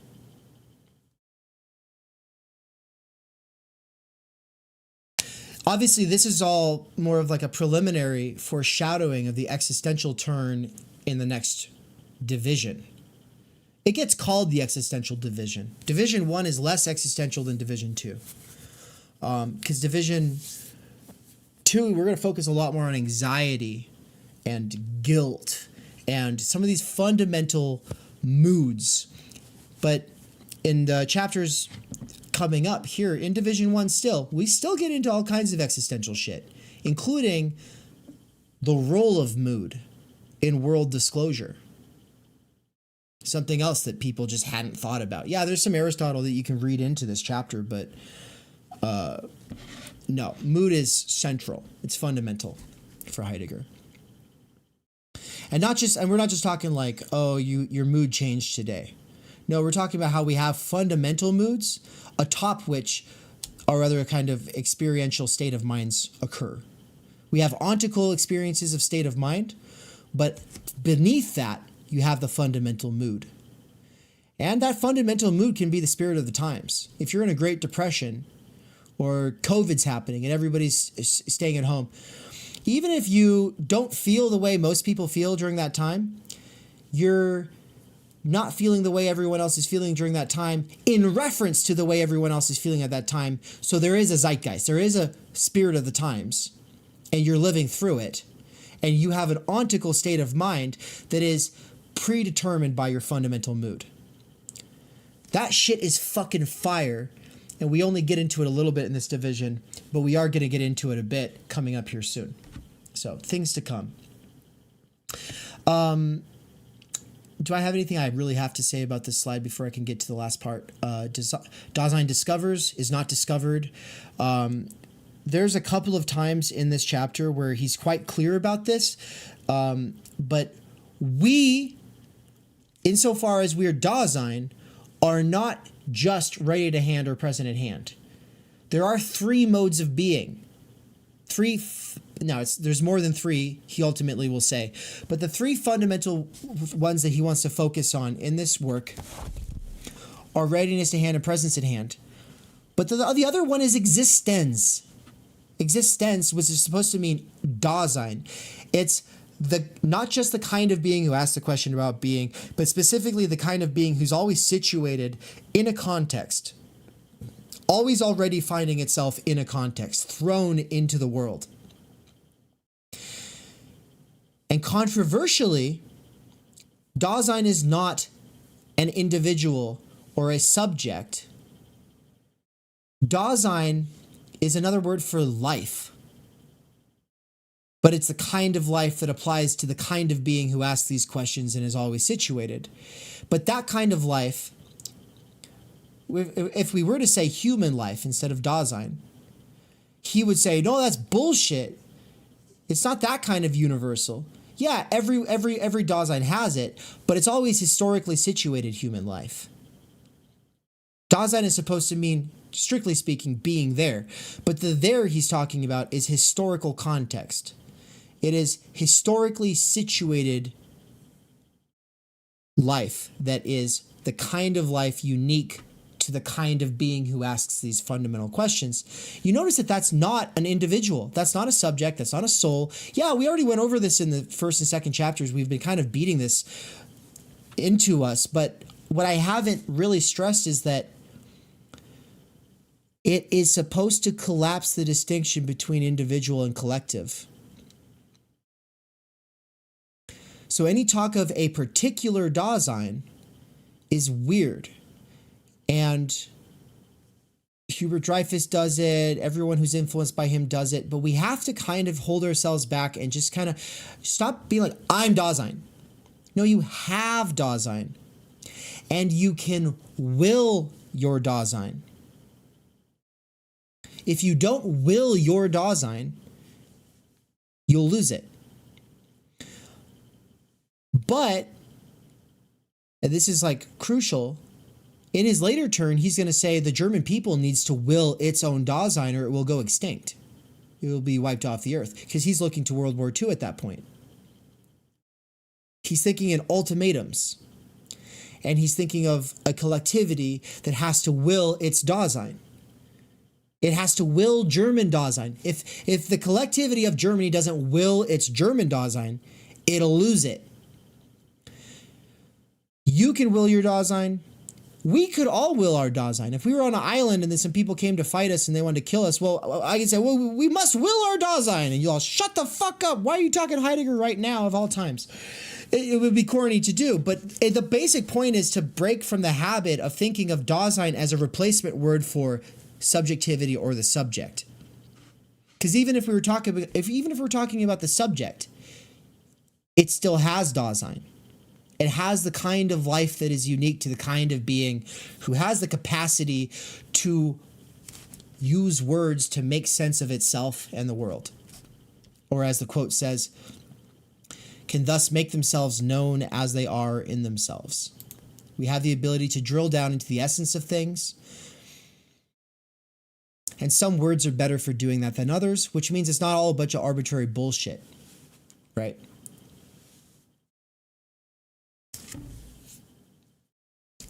So if you want to see where it says Dasein is not ready to hand, that would be page 120. At the bottom, I think it's in the bottom. Dasein, in its familiarity with significance, is the ontical condition for the possibility of discovering entities which are encountered in a world with involvement as their kind of being. I already did this quote. And which can thus make themselves known as they are themselves. Dasein as such is always something of this sort. Along with its being, a context of the ready to hand is already essentially discovered. Dasein, insofar as it is, has always submitted itself already to a world, an ontical world, which it encounters, and this submission belongs essentially to its being. To not kill yourself is to submit to being in the world, right? We're here. We're thrown into this. And so there's no escaping it. Well, there is some escaping it, but insofar as you're not escaping it, you're submitting to it. So it's because we always find ourselves in the story and usually become aware that it's a story, that we're living out some kind of like a story. And we're like, oh, but wait a minute. This is not the way my life was supposed to go. This is not what I chose. How am I here? At the point that we start asking philosophical questions, we're usually in the thick of it. And that's because breakdowns are what make us start analyzing in the first place, which make us start asking fundamental questions in the first place, right? But that wasn't the quote that I was hoping for. It was maybe a wrong thing. I have a better quote. I'll share those in the forum later if I remember. If I don't, remind me and I'll bring it back up. Hopefully next week, because I want to move on. But basically, yeah, no, Dasein is not ready to hand. I do think that you could say, though, that Dasein could use individual people as ready to hand, and that's where a good Marxian critique is necessary. So, chapter 3, potentiality for being towards goals. So, look, if you just say potentiality for being and you just read it as potentiality for being, then it's like being what? Well, you could say it's a potentiality for existing in the world. We have a potentiality for existing in the world, and if we don't fucking will our own Dasein, we will go extinct. So that could be an interpretation of what's going on when we read potentiality for being. But also, he likes to say Dasein is its being possible, right? It's its possibilities, and it can choose its own most possibilities, or it can lose its own most possibilities.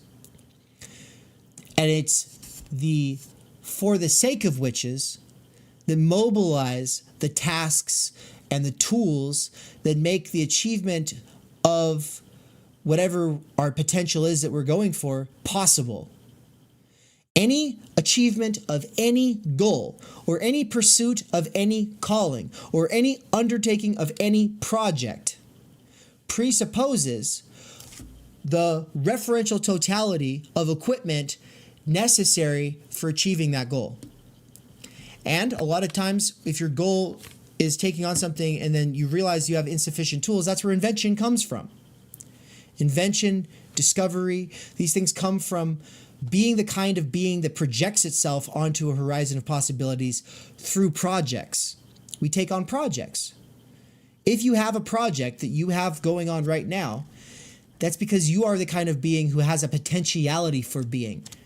You're not a being in itself. You're not just an instinctual creature. You're not a rock. No, you have to choose it. You have to will it. You have to make it.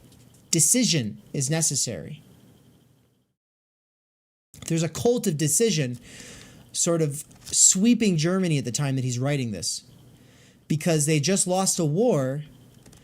And so everyone's writing about decision. We have to commit ourselves to decisions and then follow through on those decisions, or we're going to get fucking killed in the next war. We're already in economic depression. We're already feeling demoralized as a nation. And so, yeah, we actually have to think about, like, if we have to think, what should we make a decision about? And then once we make our decision, we have to go for it. Now, there's an obvious truth to that, and then there's obviously also the way that that can lead you totally astray if the decision that you make is a really bad decision, but then you're already committed and now it's too late and you're already going along with it. Or if you say, well, the Führer made the decision, now let's go along with it, right? But this need to choose your being and decide and make decisions, and you can't just spend all your life at base camp sitting there going, well, what should I do? No, you actually, it's like that Monty Python soccer match. Is everybody familiar with the Monty Python soccer match?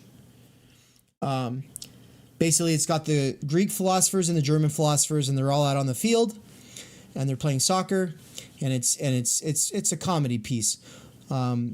But they're all standing around arguing with each other, and some of them are off thinking by themselves, and no one's kicking the ball. But then at one point it goes, Socrates, he had an idea. And then it shows him go like this. He's like, and he goes, Eureka! And then he runs forward and he kicks the ball, and then everyone plays a game. Well, if we didn't make decisions, then we'd be like those philosophers who never fucking do anything. Because you're not just sitting around asking questions and never doing anything outside of the questioning, then you have made decisions. Now, have you made fundamental decisions? Have you made decisions about things that feel like they're fundamentally your own possibility and nobody else's possibility? Or are you just living out decisions that you kind of passively made that are playing out the scripts or, the goals of other people? Right? That's the existential component here. The quote for this, I just want you guys to be thinking, though, it's potentiality for being is existence in the facticity of existing as Dasein. It's also existing, being able to choose your possibilities. And it's also being towards goals, which is the title of this slide. Potentiality for being towards goals. That's what we are. We are goal-oriented kinds of creatures. Some of those goals are themselves not ends in themselves, but merely serve someone else's profit-growing, power-growing endeavor. Now, Heidegger's not going to take you down that road, right? He's not asking that kind of question here, but it raises the opportunity to think that, yeah. Is the main thing you made a decision about being a worker, and you've never really thought about the fact that the money you're getting is lesser than the value that you're giving, and that value that you're giving is not an end in itself, but is actually just the profit for somebody else, right? Like, what's your own fundamental potentiality for being? So be thinking about all that when you think of potentiality for being. The quote on 89 goes, in understanding a context of relations, such as we have mentioned, Dasein has assigned itself to an in order to, and has done so in terms of a potentiality for being, for the sake of which it itself is. Its isness comes down to that decision, one which it may have seized upon either explicitly or tacitly, and which may be either authentic or inauthentic. You fucking hate your job, but you never take time off for loved ones when they have stuff going on. Then what are you doing? Your whole life, which is finite, is disappearing. You have a limited amount of time to be here. It's going towards work, and you're not building those relationships with your loved ones. Now, obviously, time energy is the issue here. You don't have it. It's all been converted into labor power. What energy you do have comes as a restless kind of energy that you can't really focus on anything because you can't really reuse the time that you have with that energy reliably in large blocks. Instead, it's just fragmented, and usually what you have is time without energy, which is just garbage time. You're just exhausted. And so it's hard to build relationships with people when you're always exhausted, unless you're just chilling. And I think that is one of the reasons that a lot of coworkers just hang out. There's entire TV shows made about workers just hanging out. Yeah, because it's not like you can take on what are you going to learn the violin? You're going to fucking start a community garden? You're going to do something that requires a lot of energy and time? No, you're going to fucking hang out and drink some beers. Sure, why not? Try to get laid. For sure, why not? But is that your ultimate potentiality for being? You can lose your ultimate potentiality for being because decisions were made for you in advance of you even thinking about them critically. And yeah, that would be pretty inauthentic because you're not keeping it real. Right? Your whole existence is being reduced to this thing of being a standing reserve of labor power on call for some fucking bullshit. Either the German fucking nation state or the capitalist system, the market. The market that has decided that the value of your labor is $15, $14, $18, $20 an hour at a time when the price of housing has tripled from where it was 15 years ago. But the supposed price of that labor, or the supposed cost of that labor, hasn't gone up. The price is not the cost, right? We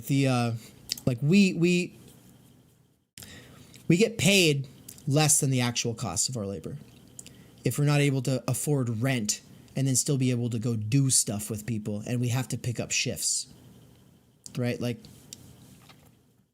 So that's why obviously there's a lot of ways of opening up this analysis to this sort of class analysis or thinking about being a worker or bringing in time energy.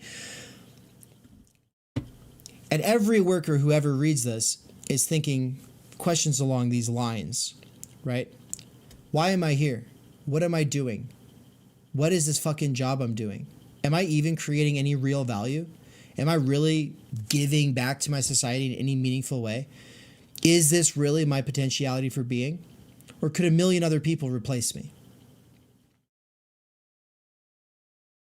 But on the complicated and problematic side of things, you could also say that what if the potentiality for being is to be a uniquely German people, a Volk?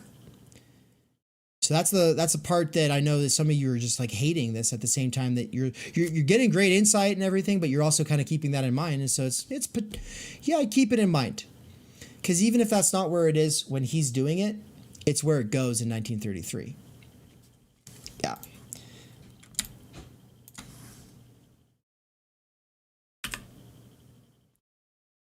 Here we go, folks. We did a pep talk.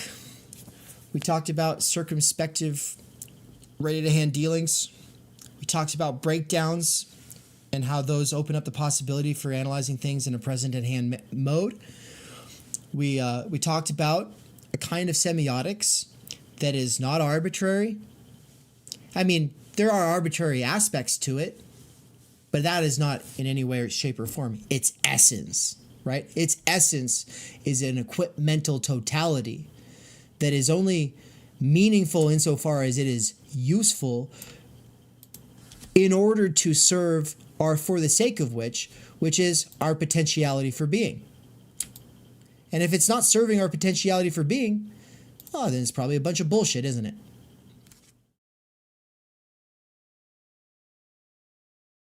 The thing about we get it, I don't know if I drove this home enough, but it was just to say that we have a fundamental understanding of being. And he's saying that's our circumspective familiarity with the world. Language then comes in and we develop a circumspective understanding of language, and we use that to clarify that fundamental understanding. But in trying to clarify that fundamental understanding, we overlay it with interpretations, and those interpretations are ideological. Those interpretations are simplifications. Those interpretations help us see something, but obscure from our view everything else, the other ways that it could be understood, right? Understanding ourselves in purely biological terms, you might as well be analyzing corpses, right? Is our life really reducible to a corpse? Or is there something emergent beyond that, right? Well, the thing that's emergent beyond that can't be really talked about in strictly biological terms. So the interpretation we overlay our fundamental understanding helps us see something, and then also makes it so we can't see something else. So it's correct, but it's not the full truth. And truth itself for him is disclosure, which is our fundamental function as far as like the order of being goes. We're the ones who disclose being. We're the ones who can try to drill down to the essence of things and understand in a more onto-existentially based way, right? A way that's actually based in the subject matter and not just, oh, the fucking phone game of communication. And that's the lecture. Thank you, everybody, for coming. I want to spend the last 20 or so minutes seeing how you're all doing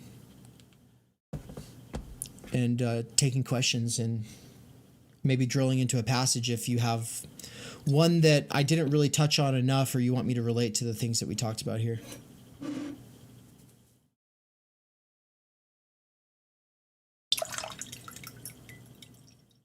I just have to say that was a lot more to get through. I don't know how I'm going to do that last chapter in this division, the one that's like 50 pages.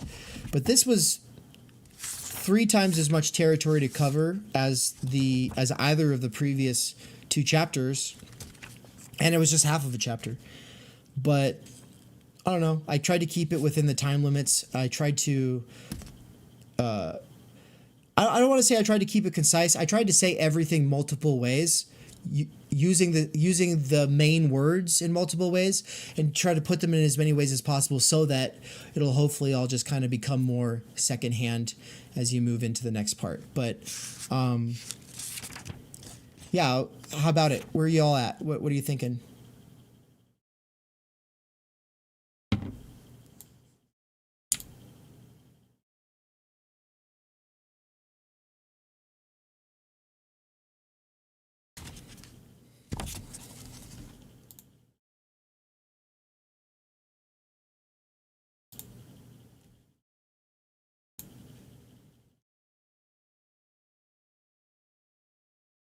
Nick said, "You're right. I didn't get any emphasis on language from the companions."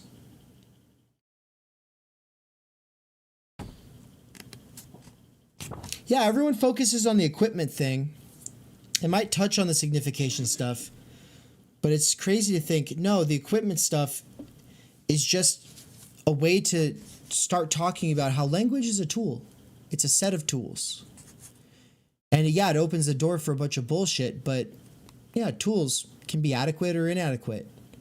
And the meaning of words comes from their embeddedness in a referential totality of equipment, not from just being signs that point at each other. or relate to one another.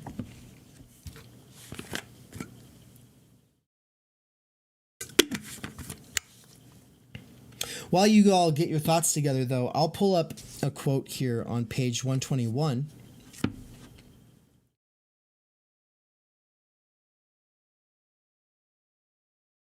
It's the one that I lost earlier, remember? When I went to page 120 and then I was like, wait, hold on. Something happened here to mess up the wait, what the fuck just happened?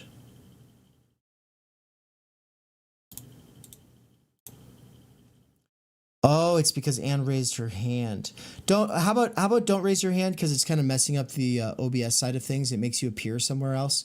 So you can just unmic or unmute and just go.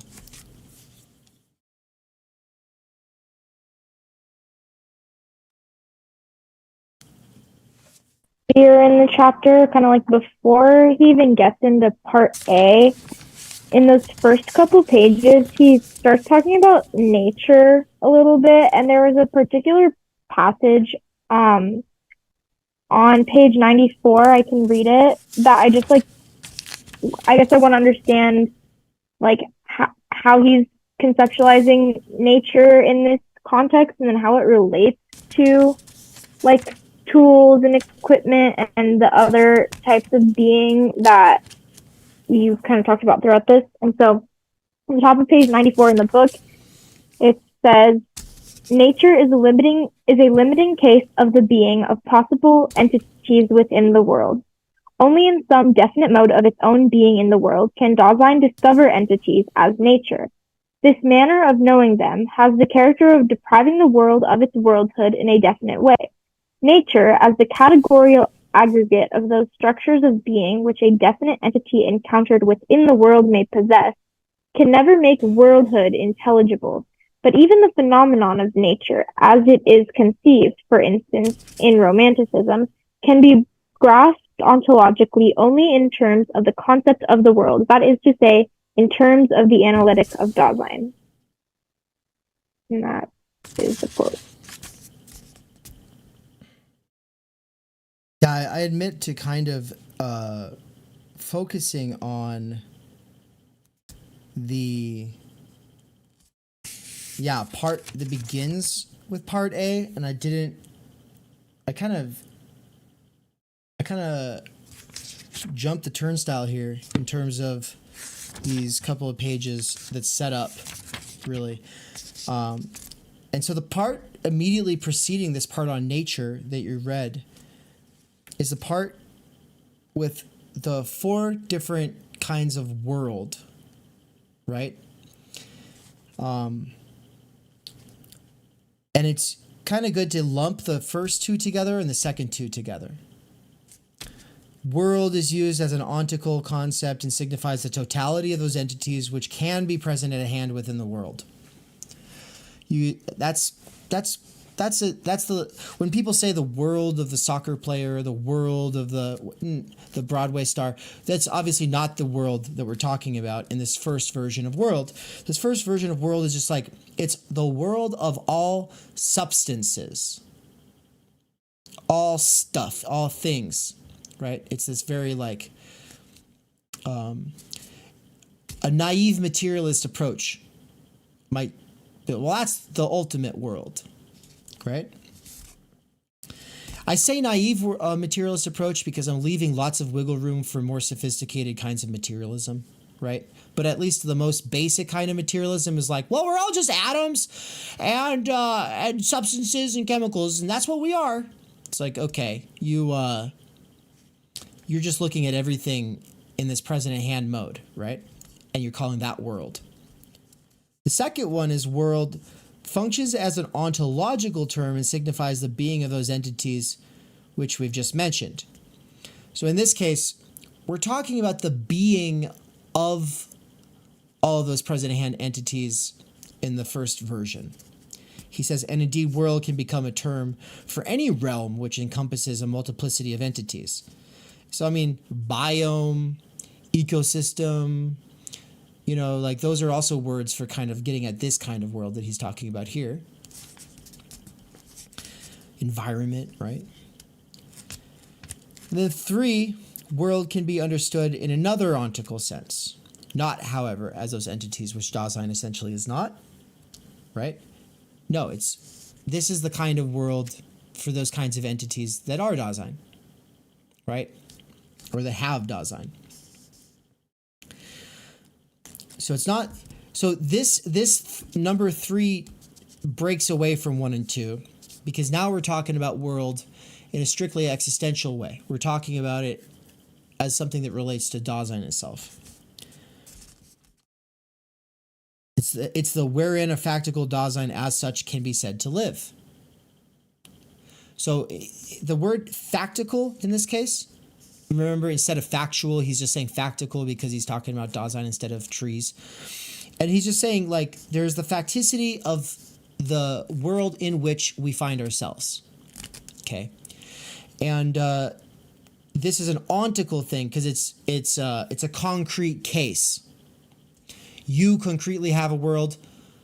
You could say there's the American world. You could say there's the world of the coffee shop. I don't know. There's a lot of different ontical ways of talking about a world. It kind of makes you think of like set theory, the way world is being used here. It's just like to say like the world of Broadway is just really say all of the stuff of Broadway, right? But when you are talking about a factical, ontical, Dasein world, it's just like any, you could say Heidegger's world. You could say the world of the American people. I don't know. You can literally set the parameters anywhere, which is why I think when people get concerned about, oh, is this just supposed to mean a nation state? Like thinkers like Alexander Dugin think, oh, fundamentally, Dasein has to do with nation states that are linguistically bound, not geographically bound, but like linguistically bound to an area. So it's like, oh, you're speaking within our language, you belong to our nation state, right? It's a very imperial approach. But he calls for a multipolar imperial balance of powers. Dugin is like the most controversial Heideggerian because he's like supposed to be the intellectual to Putin, and he's a neo-reactionary, right? The reason I bring it up is just to say that like world doesn't have to mean a nation state the way he thinks it does. World could also just mean the world of you and your coffee shop employees, or you and your construction work crew, or the world of your academic department. But these are concrete, ontical instantiations of world for actually existing or factical Dasein. The other world is like, now we're talking about the ontological existential concept of worldhood that this last version presupposes. So any ontical like instantiation of world that Dasein is experiencing, right, is only because of worldhood as such, making that possible. Dasein's a kind of being who has worldhood. That means that we can have different kinds of worlds, right? It's kind of like saying there's a virtual world and then there's the actual world, or there's the possible world and then there's the actual world. And we're talking about Dasein has the virtual capacity to be the kind of creature who worlds as a verb, and then any concrete world is just, oh, it's been done. It exists. That world is now there. So nature on page 94, because right now all of this has been on page 93. And I'm so glad you fucking brought this up, because really I kind of forgot to put the 4 different kinds of world on the slide in the first place.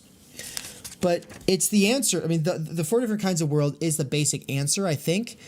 And if I'm not mistaken, nature is kind of considered to be this thing that is set apart from human culture, human history, human nature. There's human nature, human culture, human history. And then over there, that's nature. And then people can reduce humans to nature and say, well, we're all just basically nature, right? We think that we're free, but we're actually determined by it. And so we're all just downstream from nature. And then people can also say, no, there's us over here in our little world, and then there's nature over there in its world. And Heidegger's saying, look, this is a weird kind of bracketing maneuver you've all done to even raise up this specter of this thing called nature. But we don't ever encounter this thing called nature. Not really. Because by the time we're encountering it, we've already interpreted it. And our pre-interpretations all assume that's just a world of objects over there. And we're subjects over here. And as subjects, we invest that world of objects with value, with meaning. But he's saying, no, you don't get to just add together human world and nature world, and then that equals the whole world. He's saying, no, this nature thing, as we currently conceptualize it, is a sort of historical artifact of the reinforced or reified division between human and nature in the first place. So he's saying, and there's that part, I don't think it's on this page. He says, like, he talks about the nature that stirs and strives. Does anybody know where that page is off the top of their head? I don't have the PDF handy. But the point is, like, that thing called nature is this reduction to a bunch of present in hand objects. And on the other side, you get romanticists who feel bad about how that reduction of nature to a bunch of present at hand objects or useful things for us, how that reduction is inadequate to the task of actually understanding what's there, because what's there stirs and strives. It's beautiful, amazing, and profound. There's something special about nature, right? So, of course, the romanticists push back against the high modern attitude that reduces nature to just a bunch of slag. But when the romanticists do this, they're still operating in the same framework. Usually what they do is they devalue the human world, and then they put this nature thing up on a pedestal. But he's just saying, like, the framework itself is the problem. Like, this whole idea that there's us over here and it over there, and that it's just this present at hand stuff, this slag. It's wrong in the first place, and you can't just invert the terms and then prioritize the one and say it's actually divine. That's kind of like what Thoreau and Emerson do, right? That's the transcendentalist move, is to go, no, like when you're in nature, like that opens you up to the divine and all this stuff. And it's like, yeah, experientially they're getting at something, and there's something there, but this romantic approach to nature is itself bracketing out from nature the parts of nature that aren't romantic, right? Nature's not so simplistic. It's terrifying. It's boring. It's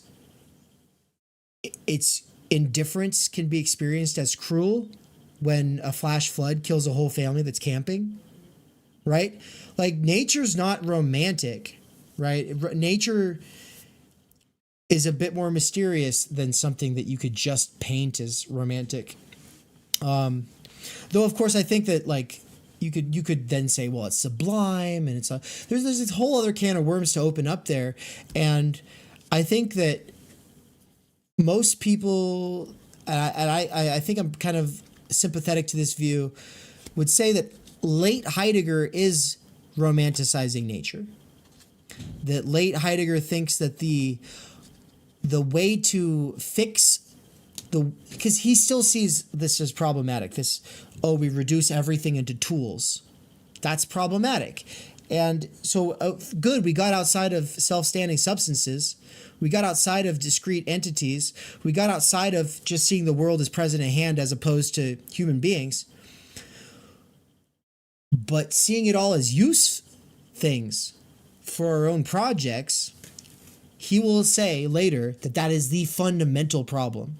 So his biggest critique of the way people read Being in Time is that people read Being in Time and think from this chapter and chapters like it, oh, everything's equipment. Cool, thanks, Heidegger. And he's over there rolling in his grave like a fucking hot dog on a rotisserie going, no, it's not.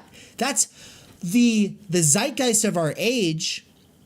This historical epoch discloses being as a bunch of equipment, but it's more than that. And so he does get more romantic in his trying to poeticize being and say, what else is real? What can we free up from this? But of course, he's going to try to be romantic outside of this framework that puts nature over there and us over here and just treats it as present in hand. I don't know if that helps at all. You can ask any clarifying questions you want or anything, but that's basically what I think is going on there.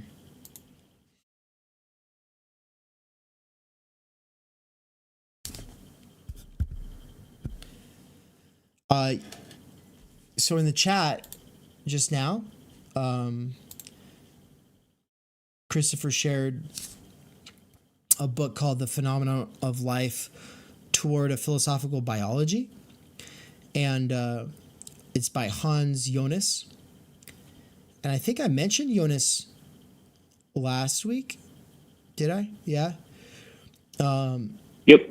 Yeah, he's like Levinas and Arendt, someone who develops an ethical system that works in the aftermath of Heidegger's destruction of modernity, and which takes certain parts of what he does to heart, but then is challenging other aspects of his project. And so Jonas is really important. I haven't read this text in particular, and I'd be very curious to know all about it. But yeah, it's just raising it to people's awareness for now. I still need to read it too. I just thought it was like might be interesting if somebody wants to see like one of his students' approach. I think that one's a little bit more like all of nature is like a superorganism type, like phenomenological consciousness type of thing. But I haven't read all of it. Cool.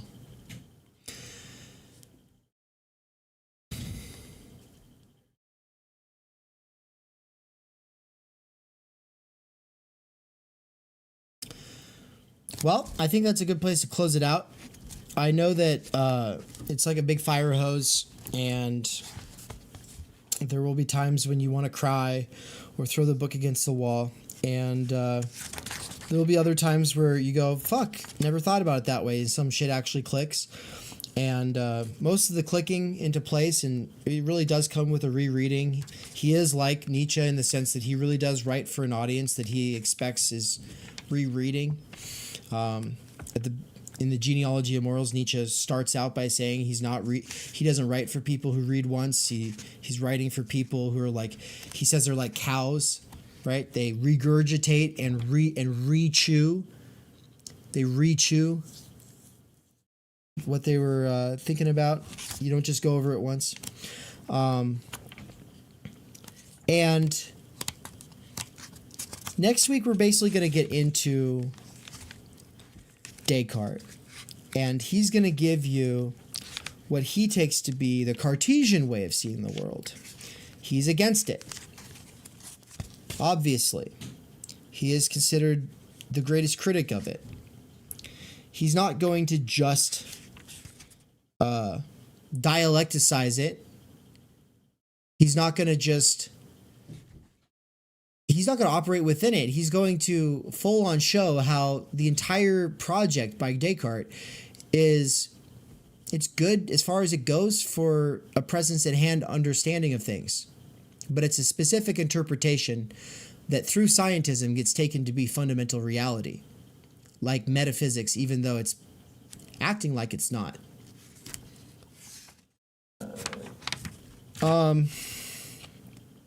Max asks what sections should we read in Descartes if we have time. I would say the Meditations and the Discourse on Method are both... is it actually called the Discourse of Method? Am I saying that right?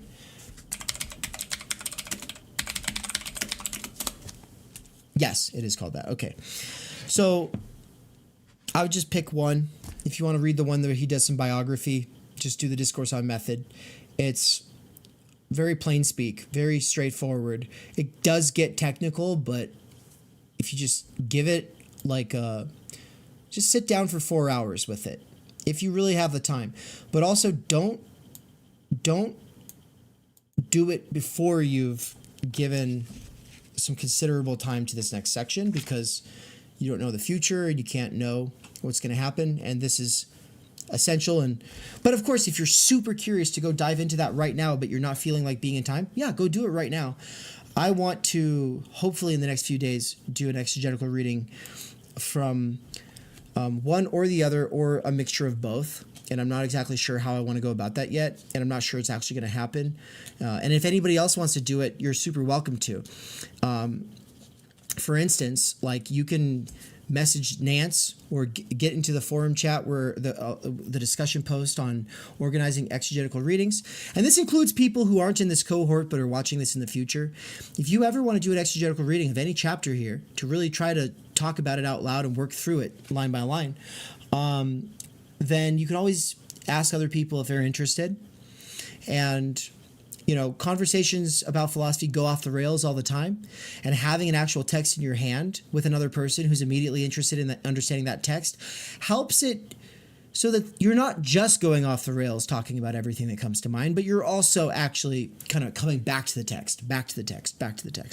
And so I highly encourage any or all of you to undertake reading it on your own or doing an exegetical reading of it with other people who are a part of this cohort. But yeah, from here on out, we finish the rest of chapter 3. And so I think it's not longer than the first half. In fact, I think the second half, it might be a little shorter. So, but you'll really want to tarry with it because there's 2 sections. And for your writing reflection, you should be able to, at the bare minimum, after reading both of these sections, say something about what he's saying about Descartes and something about what he's saying about his version versus Descartes' version in section C. Sound good, everybody? Tight, yeah! Have a good rest of your day, everybody. Thank you for joining. It's great to see you. Take care. Thank you, Dave. Catch you on the forum.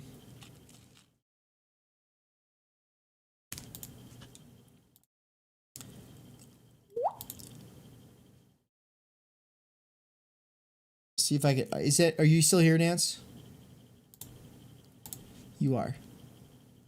Yeah, What's up? I was trying to click leave and then my door opened.